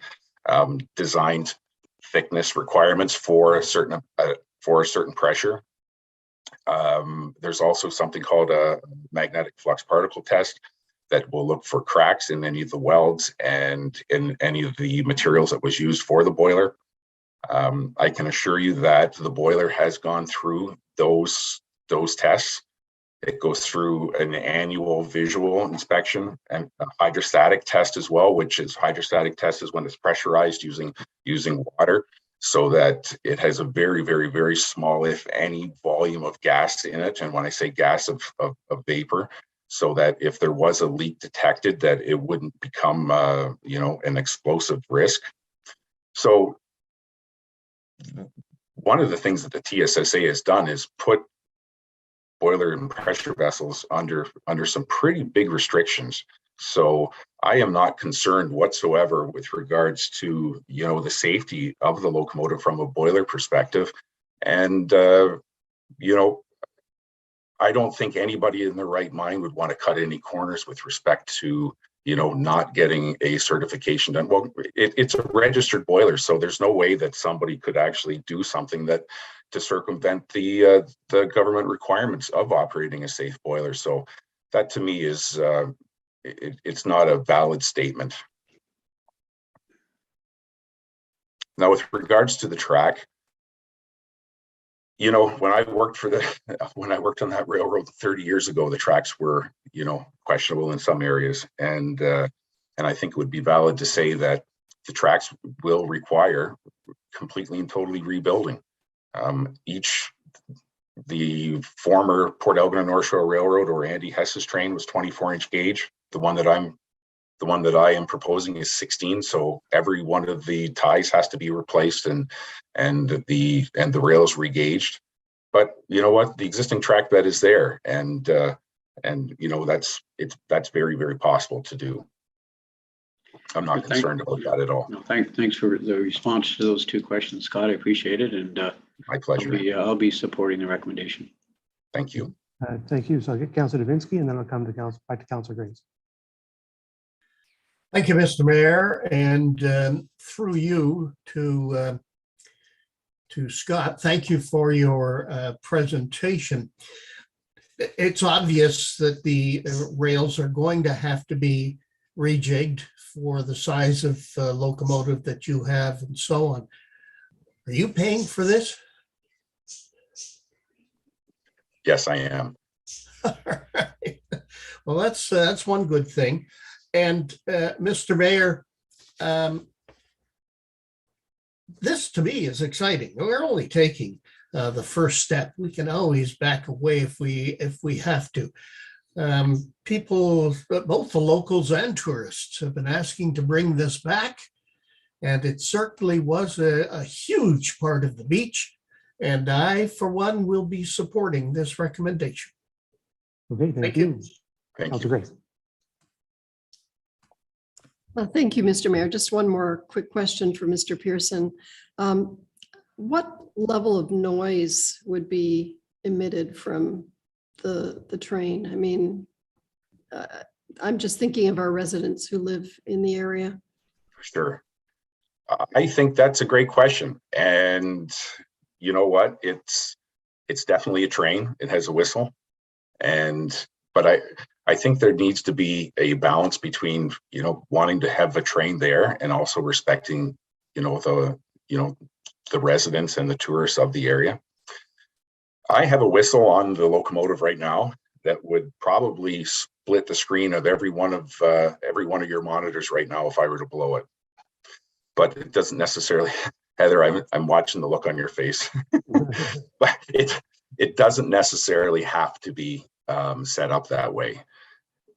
A couple months ago, I posted a video online, and it was of the train running, and the gentleman who was running at the time, man, he blew that whistle every time he possibly could. And quite frankly, I love trains. I love train whistles. It was too much. So there's a way of, whistles can be designed under a certain design pressure, and this is 175 pounds per square inch of steam pressure. They can be designed that they can be really shrill at that pressure, or they can be very low at that pressure. I think people come to see a steam locomotive to smell it, to see it, to hear it. So I think there's a need to have a bell and a whistle, but I don't think it needs to be blown a lot. And it doesn't need to be super loud. It doesn't have to be designed that way. Like I have a whistle here. Well, I won't grab it right now, but it can be blown by just the pressure from my mouth, and it offers significant nostalgia. So, and it's not loud, but it's a very nice sounding whistle. So you don't need to hear it uptown, that's for sure. Yeah, although I do remember many summers working on the farm. I don't know what, 4 or 5 kilometers away, and you could always you always knew when the train was running because you could hear the whistle. So it's not unusual. Anyway, we're coming up. We're almost 8 o'clock. We've been going on for a while here, so I'm going to wrap this up. I see Councillor Jakes, so we'll take Councillor Jakes as the last question, and then we'll wrap up. Just 2 quick things. Number one, I do know when I was working for the Port Elgin Chamber, there was an agreement set up with Mr. Hess from the very beginning as he took over how often the train would run and how often the whistle would go. And the other thing, just a quick question, you mentioned having children under 14 and as well having seniors 55 plus. Just wondering about accessibility for those people that might not have the mobility. Would you be looking into having something that they would be able to ride the train? 100%. There is in my full proposal, the full document, it identifies a flat car, which I will refer to it as a flat car, but it is a car with a very low center of gravity that would be designed to facilitate somebody that required a wheelchair or walker, that type of thing. 100%. Thank you. You're welcome. Okay, so thanks very much. As always, lots of good questions from my colleagues, and lots of questions I think yet to be answered, and that's really what's envisioned in this recommendation, an ongoing conversation and also a community consultation that will not only include this, but the entire future of the North Shore Park, which, as everyone knows, was badly damaged in the storm last fall, and which has recently been cleaned up, but which needs to be restored. And so the concept here is to keep talking with Mr. Pearson, talk with the community, and come up with a plan to restore the park and potentially to include this train proposal in that following those consultations. So, and I'll tell you, and I agree with Councilor Davinsky, I have heard from a lot of people since the station closed a few years ago now that they miss the train and want the train back and think the train was a great part of the beach. And lots of folks stood right here in this chambers and said that the train was the best part of the beach. So so it's great to have an opportunity to not only have a train, but have the train, the original train, the actual train that we had years ago that many remember. I don't remember, it was before I was born, but lots of people remember. And anyway, it would be I think it's great to pursue it and see where it goes. And so I certainly will support it, and everyone has heard the recommendation. So I'll ask all in favor. And opposed? That is carried. All right, thank you, Mr. Pearson. Thank you very much. All right, so now we're moving on to the second staff report on development of a performance measurement framework, and CAO. Thank you, Mr. Mayor. Staff, we've been working on implementing our Future Ready plan, and part of that implementation is the recommendations from the Municipal Service Delivery Review. As you'll remember, the final report for that review was delivered in November 2021, and it included 3 recommendations to improve our organizational modernization, to build a performance measurement framework, and to improve our financial processes with improvements. A performance measurement framework is a systematic collection, analysis, and reporting on performance and outcomes of our service delivery at the town. It tracks progress, measures against those outcomes, and addresses our gaps. It also supports council to make more informed and effective decisions about the services and the service levels that we are using at the town. Our goal in this work is to start to develop this performance measurement framework for inclusion in our business plan, and we hope to do that with the 2023 business plan. The outcome of it is that we'll know what it is we're doing, the progress that's being made against what we're doing, and also what resources are required to do it. Strategy Corp has provided a proposal that was attached to my staff report, and we've evaluated it and determined that it is cost effective and beneficial to the town to advance this work as an extension of Strategy Corp's original contract with the town. The report recommends a reallocation from the 2019 one-time efficiency funding to complete this work for a total of $25,000. I provided an overview in the report of the current allocations from that fund and the spending that has occurred over time with it, and I'm happy to take any questions. Right, okay, thank you. There's a recommendation that council approve the reallocation of $25,000 within the one-time efficiency funding as described in the financial section of this report, and that council direct staff to retain Strategy Corp for the development of a performance measurement framework. Questions or comments? Councillor Grace and Councillor Davinsky. Councillor Mayette.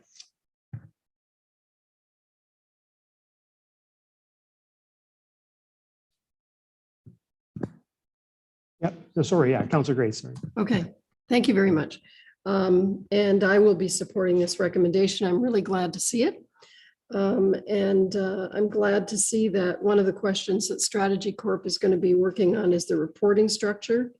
I recently shared with CAO Van Mile an example of a municipal performance community dashboard, which reports publicly on key performance indicators like the environment, transportation, health and safety, infrastructure, et cetera. And I hope this can be integrated into the reporting structure at some point in the future. Thanks. Very good. Councillor Davinsky. Yes, thank you, Mr. Mayor. And I too will be supporting this recommendation to the CAO and through you to the CAO. Kara, I saw in the report a lot of dialogue with the senior management team and a lot of dialogue with department heads. I didn't see a lot of dialogue with the frontline workers. Are they going to be brought into this process and be a part of what may be the final project? Thank you for the question. And through you, Mr. Mayor, you're right, probably in the overview, it didn't detail it quite as explicitly, but on page 5 of the report, it does note in phase 2 that we will be doing departmental consultation. So we'll be working with the entirety of the departments. And so frontline staff and those staff that are directly involved in those measures that we're choosing to move forward will be involved in developing them and then ongoing tracking against them. Okay, Councillor Mayette. Thank you, Mr. Mayor, and through you. I will be also supporting this recommendation with a slight word of caution. Throughout my career, I worked for, obviously, you mostly know who I worked for. It was a large organization that prided itself in having measuring and tracking tools for just about everything you can possibly conceive. And I've seen programs come and I've seen programs go. And quite often what gets done is those in the CAO, CEO, director, section department head levels and human resource functions sometimes come up with these, tracking tools, which are wonderful. You need to track with what doesn't get tracked, doesn't get done. Yet quite often what I found was the burden of doing the actual data entry and the keeping up of weekly, daily summary records and things fell on those that were tasked with actually getting the work done. And I used to and I was often one of them people. So I used to characterize it when those programs would come down is, my bucket is as filled to the brim with my current work. And here you are putting another cup of water in top and something is going to spill out. What do you want me to stop doing so that I can take time to do the data entry and keep the data up and current for what you're doing? So I just wanted to plant that seed to let you know that people are busy and people don't have time necessarily to take a half an hour or whatever it is to data entry their progress reports on their programs when they're sometimes, in fact, the programs are actually falling behind because there's not enough hours in the day to do it. So I will support it, but I'd just like you to keep those points in mind for those frontline managers who are tasked with getting the jobs done. Thank you. Okay, thank you. Are there further comments to this report? Councillor Smith. Thank you, and through you, just to add on a little bit to Councillor Mayette's points there. If I completely agree that the administrative burden can sometimes be cumbersome, and I'm hopeful that Strategy Corp can come up with ways in which to automate a lot of these KPIs or metrics. And I think it's incumbent upon us as counselors to know when things are falling behind.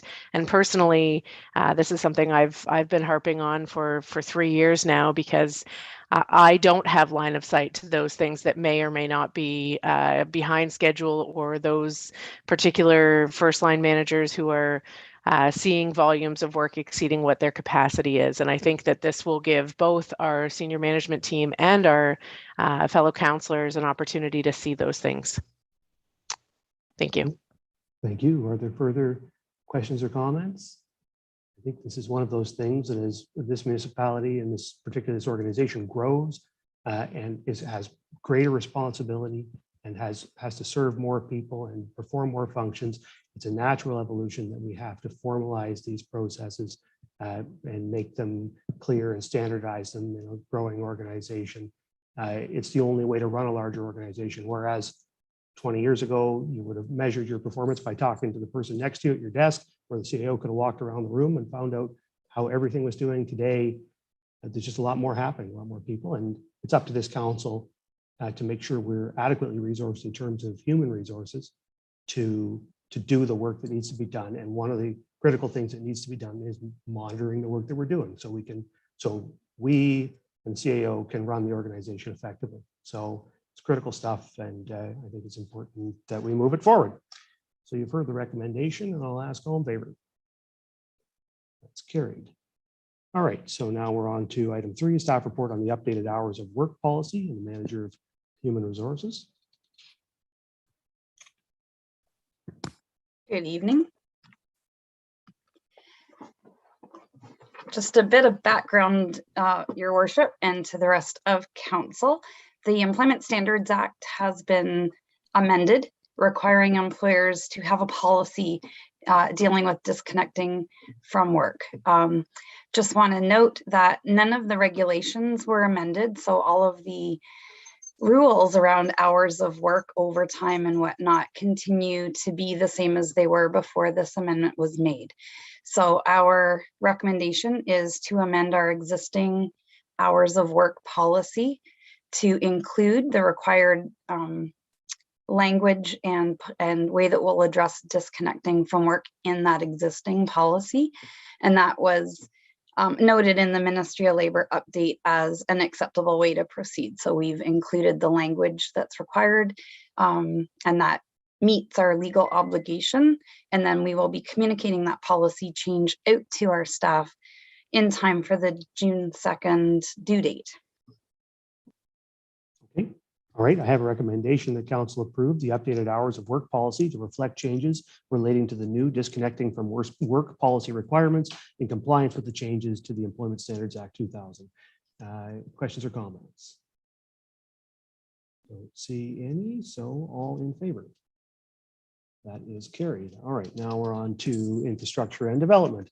And we have a staff report on the site plan agreement for 22154040 Ontario Incorporated for 1044 Godrich Street and Supervisor Development Services. Yes, thank you, Mr. Mayor.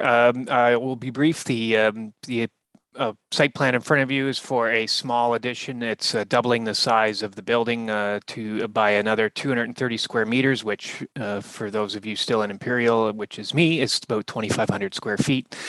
As you can see from the existing conditions photos, the building and the area is bursting at the seams. They need to modernize and make the site more contemporary to suit the automobile dealership that is functioning on the site.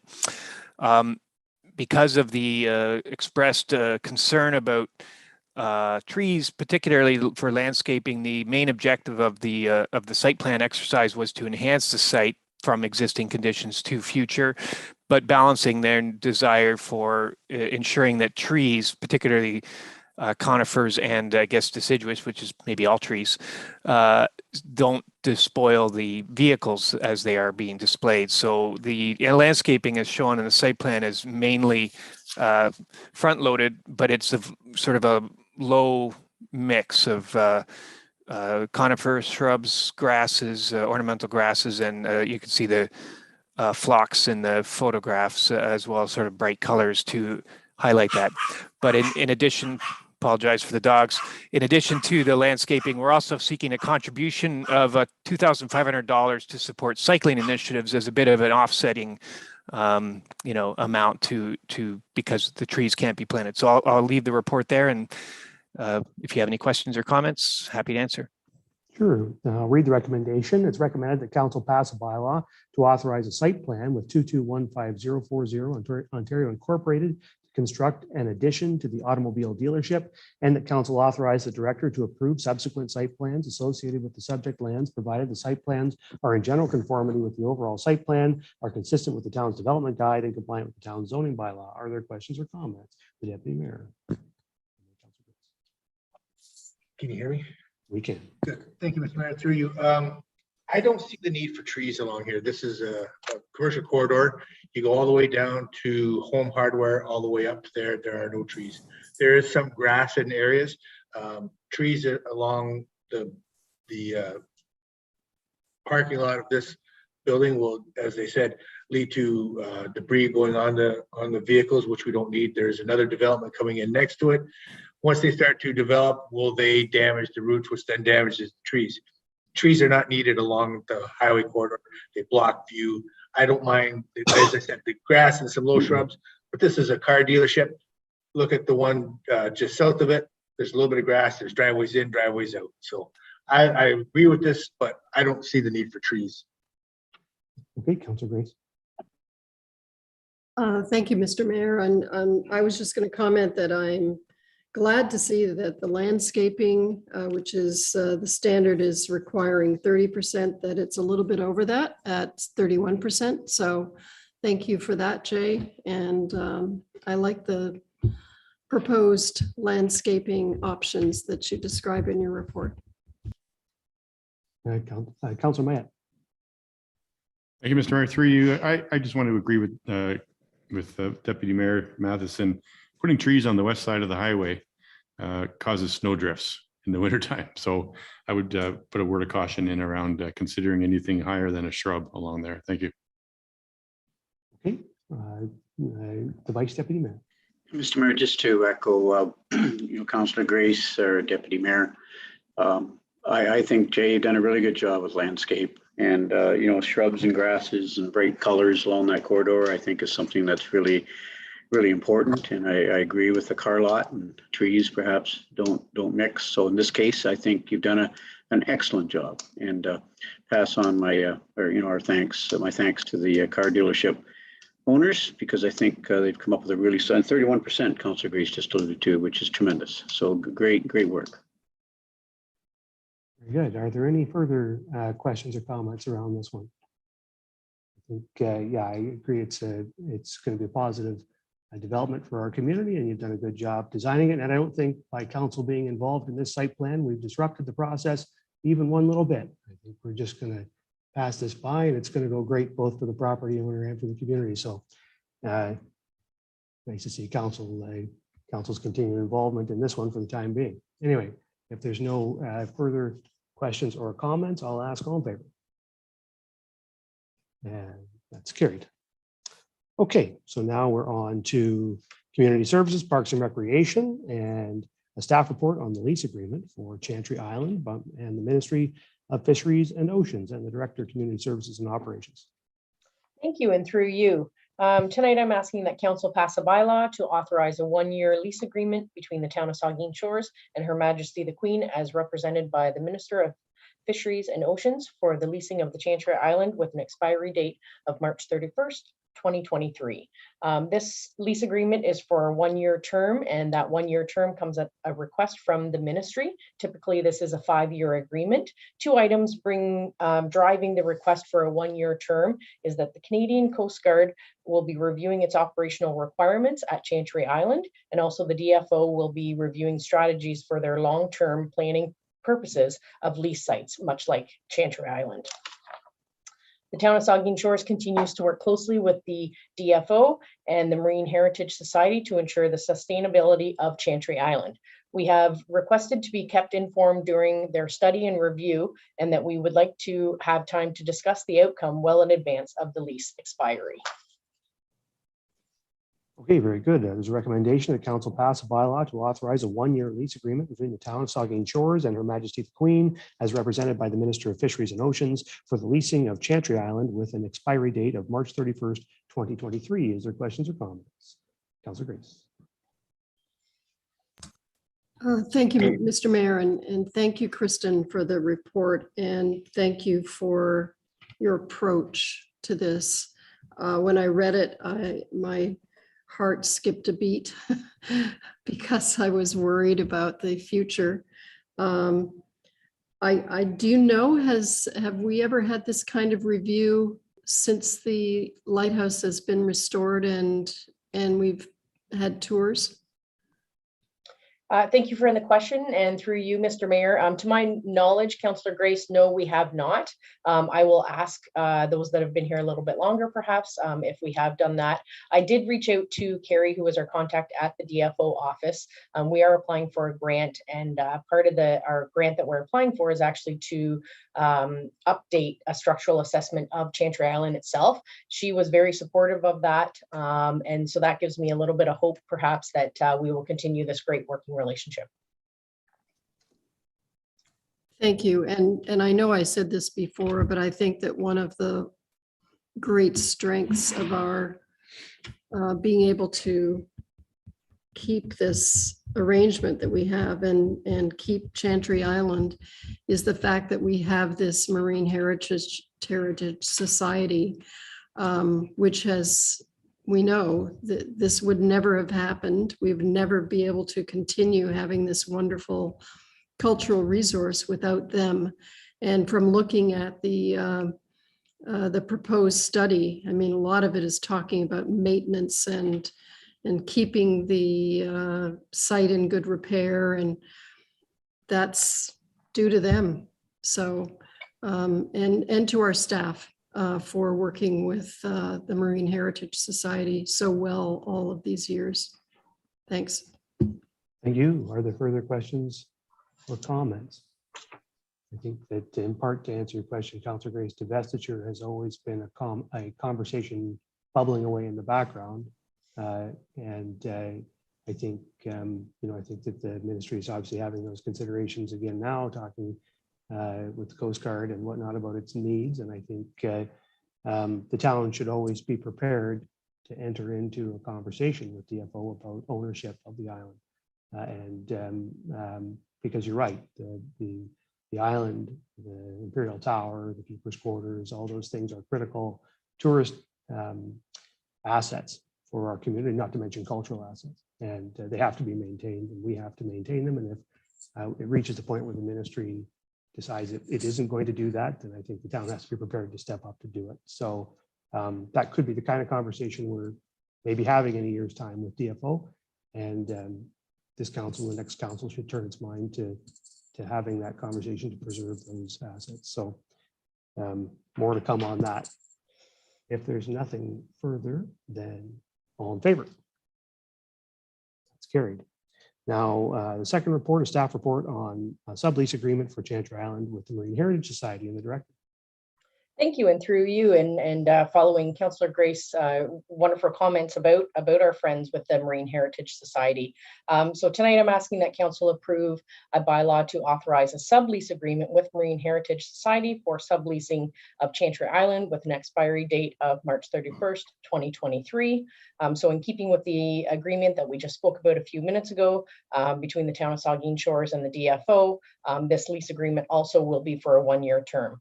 The Marine Heritage Society commits to long-term maintenance and housekeeping of the site itself. So we cannot say enough about the volunteers and the experience that they offer to the residents and visitors of Saugeen Shores. Chantry Island is a special spot, and we are fortunate to have the Marine Heritage Society as a partner. And I'm happy to take any questions. Thank you. It's recommended that council pass a bylaw to authorize a sublease agreement with the Marine Heritage Society for the subleasing of Chantry Island with an expiry date of March 31st, 2023. Questions or comments from members? I don't see anything. I think Director Schreider, you said it all in your comments. We're internally and gratefully thankful to the Marine Heritage Society for all their work. And as Councillor Grace put so well, none of this what we have out there would be out there if it weren't for them. So this is a great agreement, and I'm grateful to them that they're willing to enter into it with us. We owe them an awful lot. So with that, all in favor? It's carried. All right, now we're on to a staff report on the medical clinics and physician recruitment condo improvements and the director. Thank you, and through you. So tonight I'm recommending that council approve the medical clinics and physician recruitment condo improvements as described and the allocation of the recommended reserve funds. The town of Saugeen Shores operates and maintains 3 condos dedicated to physician recruitment and 2 medical buildings. Staff have received several requests and have prioritized the improvements required to be complete in 2022. They are as follows. Number 1, the Dr. Earle Medical Clinic office exam room enhancement. A new physician is beginning at the clinic in September, and the existing layout does not provide her with the required 2 exam rooms and office. The enhancement includes 2 offices within 1 existing exam room and the retrofitting of an existing office into an exam room. If approved, staff will arrange the work for target completion by beginning of September. The estimated cost of construction is $15,000. Item number 2 is at the Saugeen Shores Medical Building for the basement and elevator conceptual design. The main level of the Southampton Medical Clinic is occupied to capacity with no room to accommodate any future physicians. Approximately 50% of the basement is unfinished, and the portion that is finished is not accessible. The conceptual design will provide the town with floor plans that illustrate future expansion opportunities, including offices, exam rooms, admin areas, and elevator location. If approved, staff will retain the services of an architect to prepare the conceptual design in preparation for the 2023 budget deliberations. The approximate cost of that is $7,000. And the final item, number 3, is the Southampton condos 5 and 6 basement egress compliance. So currently, the 2 condos in 5 and 6 on Morpeth Street do not provide proper egress to be utilized for the basement rooms to be utilized as bedrooms. Including the basement rooms, both units offer 3 bedrooms for physician recruitment. Both condos are booked to the maximum.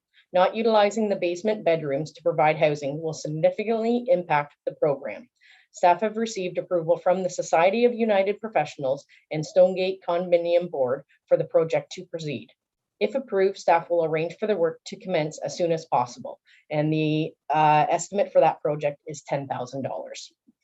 Outlined in the financial impact and source funding section outlines the suggested source of funding and the projected year-end balance of those reserves. And I'm happy to take any questions. Okay, thank you. It's recommended that council approve the medical clinics and physician recruitment condos improvements as described and the allocation of recommended reserve funds. Questions or comments? The Deputy Mayor and the Vice Deputy Mayor.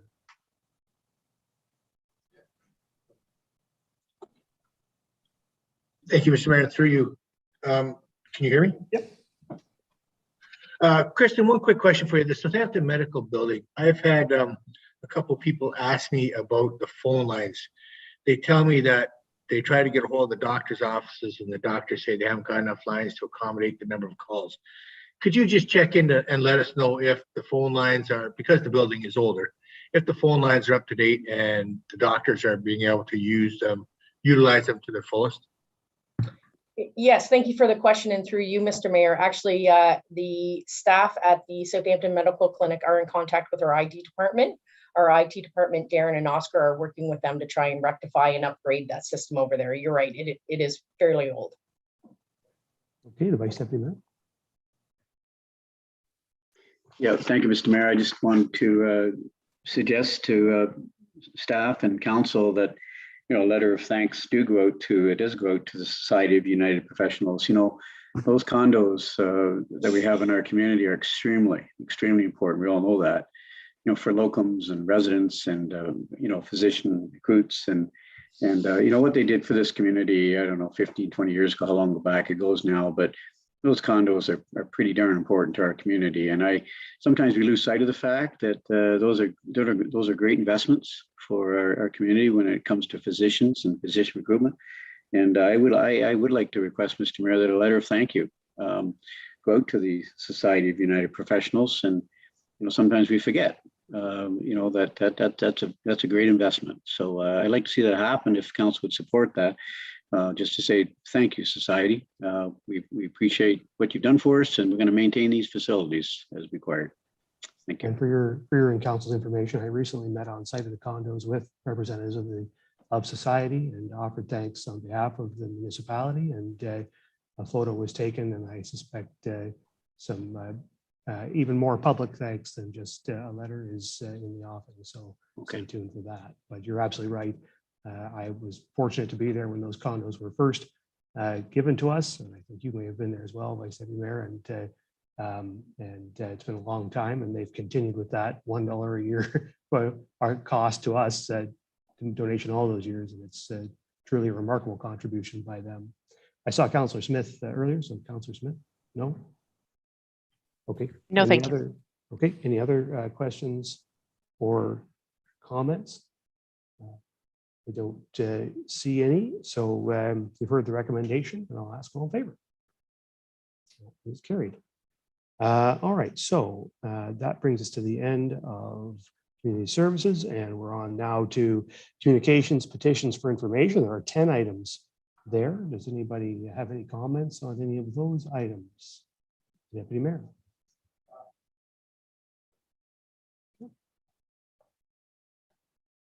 Thank you, Mr. Mayor. I'd just like to make a brief comment about number 6, the bike friendly committee. The bike friendly committee is working very hard. June is bike month across Ontario, and the bike friendly committee will be coming to council in the next meeting with some plans that we have for bike month, as well as our ongoing plans to try and achieve the silver recommendation. So please bear with us, but there will be some asks of maybe some council members joining in a fun ride with the community. So look forward to seeing them at their next meeting. All right, look forward to that. Further comments, the Vice Deputy Mayor. Number 8, Mr. Mayor, if I could, Lamont Sports Park. I just wanted to plant the seed today for a very, very important event that's coming up on June 4th, Saturday, June 4th. Two events that big that day, actually. The Rotary Shore Run starts at 8 o'clock in the morning, and they'll be concluding hopefully just before noon or a little bit later. And but we invite everyone out to Lamont Sports Park at 12 o'clock. 12 o'clock to 4 o'clock, there'll be some bagpipers, and there'll be some individuals in town who have donated their services to provide solo music, and we will have kids games and throwing contests, and 97.9 the Bruce will be on location all day, and it's going to be a fun day. And that's the public launch. That's the launch of our public fundraising campaign. This is the opportunity for members of the public to open up their checkbooks, hopefully for $25 or $50 or 500 or 5,000, whatever they wish to donate. But we hope people come out that day and have lots of fun. There's free food and giant size hot dogs and pretzels and pop, courtesy of Enbridge. It's a baseball theme day. So we hope to have people mark that on your calendar, Saturday, June 4th, 12 to 4. Thank you. We absolutely will. Are there further questions or comments on any of the items for information? I don't see any. So we'll move on then to reports of municipal councilors, and my report is there for your information. And then we will move on to reports of department heads. And we have 3 information reports there. And the first is an information report on the land acknowledgement. And I will turn over to the manager of strategic initiatives. Thank you, Mr. Mayor, and good evening, Council.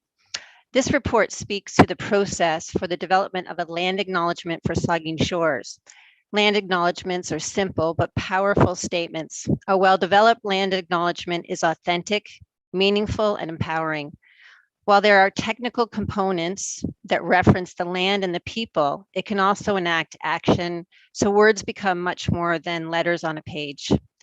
It is with this in mind that in the coming months, with our SON partners and through the Community Economic Development Initiative, SETI, staff will work to develop a land acknowledgement that illustrates a collective commitment towards reconciliation. And while this takes a little longer, this process really will build a solid relationship and work to empower both SON members and the community of Saugeen Shores to work together in the future. Thank you. Thank you. Are there questions for the manager? I don't see any. Thank you for that work, Jill. That's important work. We're very keen. I know all members, I think almost all members have asked me in recent weeks about when we will have a land acknowledgement. I think all of council's eager to have one that not only we can use, but that can be used by all of our committees and that members can use when speaking in our community. Everybody's very eager to do that because we know how important it is. So your work is important and we look forward to your success. Thank you. Thank you.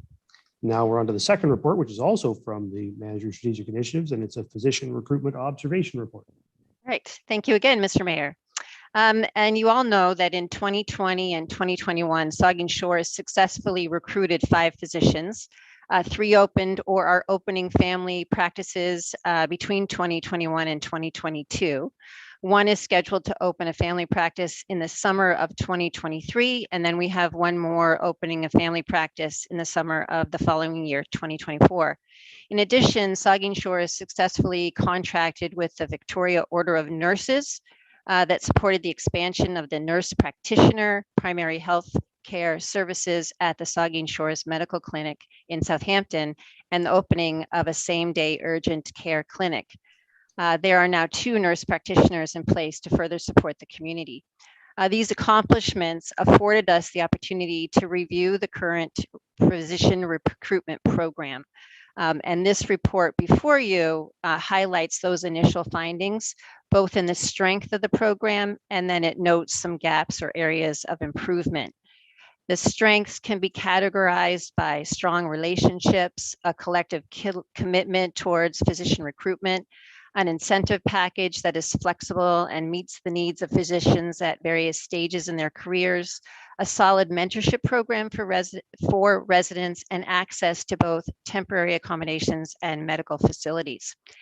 Gaps or areas for improvements can be categorized by looking at the program from a more holistic view that includes resource and facility planning, retention activities, streamlining processes, and could include a single point of contact.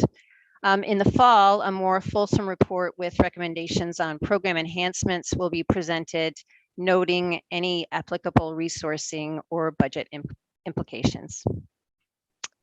And I'm happy to take any questions. Sure, thank you. Are there questions on this one? Councilor Davinsky.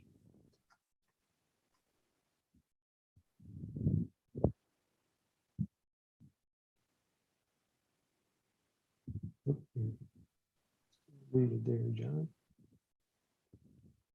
There we go. Thank you, Mr. Mayor, and through you to Jill Root. Jill, do you have a handle on how many orphan patients we have in the community right now? Thank you for your question, and through you, Mr. Mayor, I do have a handle on the number of people on that orphan list. Just for your awareness and council and the mayor's awareness, Healthcare Connects, who manages that list, has advised that the numbers provided are not for public information. I can't tell you the exact numbers, but have been used in the past to guide for planning, for recruitment, that sort of thing. And since there can be many different factors affecting the actual numbers, we consider them rough estimates. I can tell you, though, that the numbers on the list are manageable in consideration of the 3 physicians that we currently have opening practices. Thank you, Jill. That was going to be my next question. I was going to try and back into it the other way. How many physicians do we need? But let me ask you one other thing. In this report, fine report too, thank you. Any idea how many doctors we may have lost because of the shortcomings in programs and area for improvement? Thank you again for your question, and through you, Mr. Mayor. I can't really speak to that with specific data. Often physicians leave for various reasons. Recently, we really have not had anyone that I'm aware of leave. That being said, if you look at my bullets under the areas for improvement, the one around resourcing would be a proactive approach to finding out if any physicians are thinking of leaving, if they're thinking of downsizing, any of those kinds of things that we may not be aware of now, we would be aware of and could, manage that as needed. Thank you, Jill. Thank you, Mr. Mayor. Okay, Councilor Grace. Thank you, Jill, for the report. I think it's a fantastic way of looking at this. I mean, we've had a lot of recent success, and it would be easy for us to sort of sit on our laurels and congratulate ourselves, but you're looking forward and recognizing our successes, but planning ahead and saying, what can we do better? And that's a perfect way to do it. Thank you very much. Yeah, thank You're you, welcome. Councilor Smith. Thank you. And through you, as the member representing council on the former Physician Recruitment Committee, I would just like to thank you, Jill, for your continued efforts on this. As everyone is well aware, the committee ceases to exist at this point, although I'm hopeful in your recommendation there will be a form of committee membership that will see a council member appointed at some time in the future, perhaps, or something of that nature. I also know that I routinely get recommendations from members of the community who are looking to help with physician recruitment or perhaps retention. And that's another element that you spoke of in your report. How can we celebrate the successes of our community physicians and continue to perpetuate their well-being and their respect within our community? So I thank you for this report, and I look forward to what's to come in the fall for recommendations. Okay, thank you, Vice Deputy Mayor. Thank you, Mr. Mayor, and through you to Jill. Jill, I'm a little bit perplexed by not being able to get that number from Healthcare Connect. I think it's a good planning tool. I think it gives us a little bit of foresight into what we should be looking at with physician recruitment. So I'm disappointed with that answer, and it's not your fault. I'm not blaming on you, but my goodness, I think it's a number that we should be able to access with Healthcare Connect with orphan patient list. But however, you're saying we can't do that, but that's disappointing to me. I just think that just refresh what you said again. So the orphan patient list, although they can't release a number, you're saying with the 3 doctors we have kind of on the hook here, that are you confident, Jill, that with those 3 doctors, that whatever that magical number is on the orphan patient list, we don't know, will that bring it down to 0? Thank you for your question. And through you, Mr. Mayor, based on what I know, I am confident that that will be managed. But here's the thing, and the reason that we don't want to say, exactly what the numbers are, is because it's not representative of everybody that needs a physician. But I don't have data to even really support that statement. So, for example, let's say we have a family of 4 coming to the area. One has some health issues. They don't want to leave their physician that they have from the community that they're coming to. So they stay with that physician. And maybe, the partner is fine. Maybe they get on the orphan list. Maybe they put their kids on the orphan list. But there's still one person that maybe has not made that connection. So there's a lot of gray area, and that's why we don't sort of report the specific numbers. But if we went by the numbers alone and knowing the agreements that we have for physicians and the number of patients that we require them to roster, we're in good shape. Okay, thank you, Mr. Mayor. And I think we're on the right path, obviously. I met a wonderful couple from the Port Elgin Curling Club this past winter from Hamilton, moved here a few years ago, had to keep their family doctors down there because they can't find a doctor here. They're on the orphan patient list. But hopefully help is on its way, and it's nice to have their own family doctor here, as is the case with a lot of other people. So thanks for the great update, Joe. It's a great report and puts things in perspective. Thank you. Okay, thank you. Are there further questions or comments? 2 things from me on this one. I'm hopeful, and it may mean another subsequent report after the municipal election or early in 2023. I'm hopeful that I still hold out hope that we will be able to resuscitate our relationship with Kincardine and Bruce Power on physician recruitment. Councilor Smith mentioned the committee that is now defunct. It would be nice to see it put back together and functioning again, because I think that was really a great partnership, and the town of Saugeen Shores was sorry to see it go. So I'm hopeful that maybe we'll have that chance to resuscitate that in some form again, and maybe we can work on that and hear more about it next year.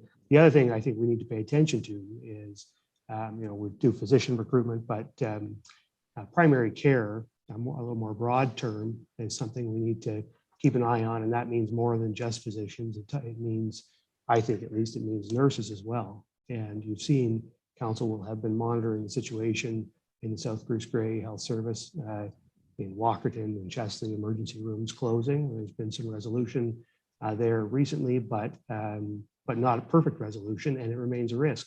And it's driven by nursing shortages in the healthcare system. And a big part of what's driving that is access. Just saying, it comes back to the same thing every time: housing and access to housing for those folks. At least that's a big part of it. That's not the only part. But I think we need to look probably at expanding what we're doing. If we're going to, healthcare, access to healthcare, you don't have a successful community unless you have that. And if it means that we have to be involved in recruiting nurses or helping to find housing for nurses who are working in the system in order to keep our ER open, then I think we need to work with Grey Bruce Health Services and explore that. So it's a conversation I think we should keep work with the health services, I say, and see if we can decide what our role ought to be. But bottom line, the ER at Soggy Memorial can't be closed at night. We can't have that happen. And it isn't happening because I think of good management at Grey Bruce Health Services, but we need to be participants in that to make sure it never comes to that. So I'm looking forward to your report in the fall and more conversation to come. Thank you, Joan. So now we're on to our final report of department heads, and it's an information report on the impact of inflation and long-term plans on reserves and budgeting, and the Director of Corporate Services. Thank you, Mr. Mayor, and through you on to council. At the end of April, a report was presented on the pickup truck purchases, and it was drawing $26,000 from the fleet reserve. The purpose of today's report is to review the implications of that, and also to put it into the broader context of an initiative our CFO and his finance team are currently working on, and in fact, all of senior staff and council will be working on in the coming months, which is the 10-year budget planning. And in our view, we see that the 10-year budget plan will have a major positive impact on how we handle reserves moving forward. To begin with, I'll take you through a little bit of background history on inflation. In 2021, we saw inflation of 3.4%. At the time, economists were saying that it was a temporary phenomenon related to the pandemic. However, in March, we saw inflation hit 6.7%. And at this point, economists are changing their predictions. They're seeing the supply constraints and the geopolitical conflict is going to be driving inflation at a higher level for some time to come. This is in stark contrast to what we've seen over the last 20 years, where we've seen inflation averaging just 1.8%. Obviously, much easier to plan when in a stable environment like we've had in the past, but we'll have to deal with what we currently have ahead of us. And we'll roll that in and keep that in mind as we develop our 10-year plan. I do want to point out that this will be our first 10-year plan where we'll be looking at both operating and capital. As part of that, we'll be, as I said, rolling in the inflation impacts, and we'll be doing research to determine the best numbers to use for inflation. As a starting point, CPI is predicted to be at around 5.5% this year, and it will take a number of years to 2026 before it tapers down to closer to historical levels of about 2.2%. So in addition to the standard CPI, we'll also be looking at different inflation estimates for the various spending classes that we're spending our money on. In the report, you'll see a listing of various capital infrastructure reserves. And the purpose of those reserves is to smooth out the impacts of fluctuations of capital budgets from year to year, as well as it's used for any in-year changes to absorb those impacts. So the example of the truck, the pickup truck example from last month, and you'll see another report coming being presented today for the tandem axle trucks that are driving a need for use of reserves due to inflationary increases. While reserves can be used for that purpose, I think it's also important to keep in mind that ultimately, unless we are anticipating deflation in the future, ultimately that means that those prices are going to be at that elevated level as a baseline moving forward. As a result, reserves would just purely get depleted as a result of that. So ultimately, as part of our budget cycle in 2023, we're going to have to make sure that we are raising our taxes to keep up with the inflation that we are seeing. I'd like to dive a little deeper into what I had mentioned earlier, in that the 10-year budgeting process is going to give us an enhanced view of our reserves. And to begin with, I'll talk about those elements in our capital budget that have life cycles of less than 10 years. That means that those assets are being replaced at least once during the years contained within the 10-year plan. As such, the budgeting process that we're doing is actually going to be planning for the replacement of those assets during that 10-year window, and is in effect providing us an enhanced method of reserve funding. And as to the extent that our asset management plan has been developed to that degree, we'll be using the information from that plan to help inform our 10-year budgeting process. There still will be some capital assets that have very long life cycles beyond the 10-year window. And in that case, we'll still be using reserve budgeting for those type of components or pieces of infrastructure. And we do that to ensure that future councils will have the financial viability to be able to replace those assets 20 or 30 years when the time comes. In summary, the finance department will be using the 2023 budget cycle to focus on reducing expenses, planning our resources, taking advantage of trends, and avoiding surprises. And one of the pieces of avoiding surprises will be to use the best estimates we can for future inflation. And with that, I'd be happy to take any questions. Hey, thank you. Are there questions or comments for the director? The Vice Deputy Mayor and then Councilor James. Mr. Mayor, through you to Jim. Jim, thank you for your report. And this is a fresh new look into the way we're going to address things. And I think it's a really positive step forward. And question I have of you heading in this 2022 budget and some of the early tendering processes, and what we approved in our budget back in January, February, March, as compared to what some of the numbers we're seeing with tender prices. Any early indication in terms of our prices 5%, 10%, 20% higher? What are you seeing, Jim, with some of our tendering happening right now? I think the estimate that we're seeing through the CPI, that it's going to be in the high fives, close to 6%, is probably where we'll be averaging. But it will obviously vary by asset class.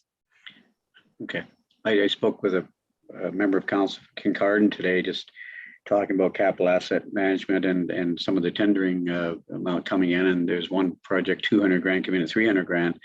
And so they're, that's one, but they're already $1 million over in some of their projects, which I just wonder how we were doing with because we have a ton of them, right, on our books. And so you don't see that as too much of an alarm bell right now? I mean, it's definitely an alarm bell, and it seems to be it moves from commodity to commodity. Last year, I think it was plywood went through the roof, and 2x4s, and you see that coming back down. So there's going to be some ups and downs. And so there will be some projects, depending on which commodities they're buying at which time, which might have some very large surprises. And overall, though, I would expect that it'll probably be somewhere around 6% or so of what we'll be seeing in inflation. Good. Thank you, Mr. Mayor. Okay, Councilor James. And through you, Mr. Mayor, you talked about replacement, and I'm thinking things like your fleet costs that you have, and you talk about replacement, but our community is growing and our residential areas are expanding. So that makes me think not only replacement, but additional adding to the fleet. and Mhm. looking at communities that are growing, that are bigger than us, but we have predictions that our population is going to be getting bigger and what that's going to be. Are you putting into, when you're talking about capital management, looking also at what we're going to need to require as opposed to replace? That's an excellent question. And a key part of this is going to be looking at service levels. And certainly for our community, because our community is rather unique with the rate of growth. And so service levels are going to be very much impacted by that significant growth that we're seeing. So that will be included as part of the plan. And it'll be two-sided, because with that growth, where we need to have further infrastructure to support that growth and further investment in operating costs as well to provide services, we're also going to be including with that the opposite piece of that component, which is the revenue side, because we should also be seeing then growth in our tax base, which will help support those purchases as well. But we'll be including both of those components in there, and council will be able to review that throughout the fall and provide their input as to where we're going on that. Okay, thank you very much. Okay, are there further questions for the director? Thank you for this report, Jim. It's a good one. And I think that the 10-year budgeting is a really good idea, in that will give councils in the future a better picture of the impact that the decisions they're making today have as you play them out over years. And when we look ahead at our reserves, as you were talking about, I know in our last budget, there was talk about, for example, the fleet reserve and concern about the status of the fleet reserve. And I think the longer a window you can give council, the better confidence you can give council that, while our reserves may fluctuate, you may draw them into the red for a while, but over time, as you contribute, they'll balance out. And the longer you can sort of draw that out and depict it with the purchases and income and showing how all that works, you can give councils and the public some confidence that indeed we do have a good plan, and that all the expenses that we're going to incur will be covered going forward. So I think it's a really good idea. I'm glad you guys are being ambitious and planning that. It's an ambitious thing to do, a 10-year budget, and it will be a major undertaking, but it's a good one. And so I applaud you for that initiative. Thank you, Mr. Mayor. Okay, with that, that brings us to the end of the committee of the whole. We've been going on a while now. Tonight, and we have a fair bit more work to do, so we're going to dispense with announcements by members for this evening. I'm going to ask for a motion to adjourn the committee, moved by the deputy mayor, seconded by Councillor Carr. We will reconvene at 5 after the hour.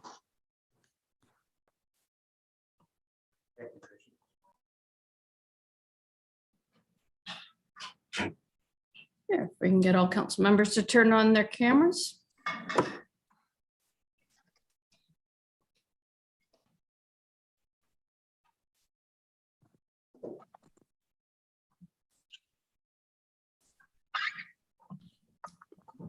Mr. Mayor, we have all members present. You may begin. All right, thank you, Linda. I'll call to order this regular council meeting, and the second item on the agenda is disclosure of pecuniary interest. Ask any member if you have one of those you'd like to declare. Seeing none, you can do that anytime if you need to. That moves us on to additions, deletions. We don't have any of those, no public meeting. So we're on to adoption of the minutes, and I have a resolution that council adopt the minutes of the council meeting of April 25, 2022, and note and file the minutes of the committee of the whole meeting of April 25, 2022 as presented. Is there a mover and seconder? Moved by the vice deputy mayor, seconded by Grace. Any questions or comments to any of those sets of minutes? Seeing none, all in favor? That is carried. All right, now we're on to reports of the committee of the whole. Two reports there. The first is a general government report regarding flexible work arrangement policy. And there's a resolution that council approved the flexible work arrangement policy to include the option for remote work agreements, in addition to the existing flexible schedule agreements in place under the current policy. Is there a mover and seconder? Moved by deputy mayor, seconded by Councillor Smith. Any questions or comments to that resolution? Seeing none, all in favor? That is carried.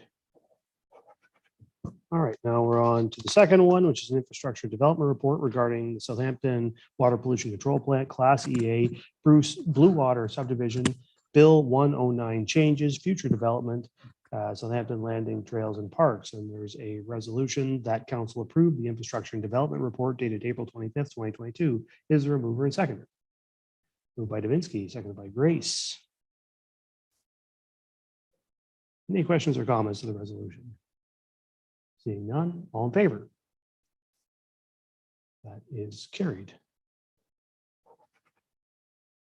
All right, that moves us then on to reports of municipal officers and committees. And first is a staff report on a tandem axle plow truck purchase, and that council, the resolution is that council authorized staff to single source the purchase of 2 tandem axle plow trucks from Viking Sives Limited, and that council allocate $65,779.80 from the fleet reserve to fund the budget shortfall. Is there a mover and seconder? Moved by Grace, seconded by the deputy mayor. Any questions or comments? Seeing none, all in favor? That is carried. All right, and then we're on to the second one, which is a staff report on surface treatment award. And I have a resolution that MSO Construction be awarded the contract for the surface treatment tender in the amount of $58,575 plus applicable taxes, and that the mayor and clerk be authorized to sign the necessary documents. Is there a mover and seconder? Moved by Smith, seconded by Davinsky. Any questions or comments? Seeing none, all in favor? That is carried. All right, now we're on to motions, notices, none of those bylaws. We have one bylaw for consideration. And the resolution is that bylaw 41, 2022, being a bylaw to authorize an agreement with 24022918 Ontario Incorporated to lease a portion of the Port Elgin Main Beach for beach volleyball is hereby read a first, second, and third time and finally passed and sealed this 9th day of May, 2022. Is there a mover and seconder? Moved by Mayette, seconded by Jakes. Any questions or comments? Seeing none, all in favor? That is carried. All right, now we're moving on to close to public, and I have a resolution. The council move into closed public session to discuss matters in accordance with bylaw 63, 2015, section 3.8.2B regarding personal matters about an identifiable individual, including municipal or local board employees, and in accordance with bylaw 63, 2015, section 3.8.2F, advice that is subject to solicitor-client privilege, including communications necessary for the purpose of 1, adopting the closed session minutes of March 14, 2022, 2, discussing personal matters and ongoing recruitments, and 3, discussing the Cedar Crescent Village. Is there a mover and seconder? Moved by Grace, seconded by Mayette. Any questions or comments? Seeing none, all in favor? That is carried. We'll move into closed, and the clerk will let us know when we can resume the meeting. So we will join our other Zoom link. So if the members at home and in the council chambers, close out of this Zoom link and go into the one for closed purposes. Thanks.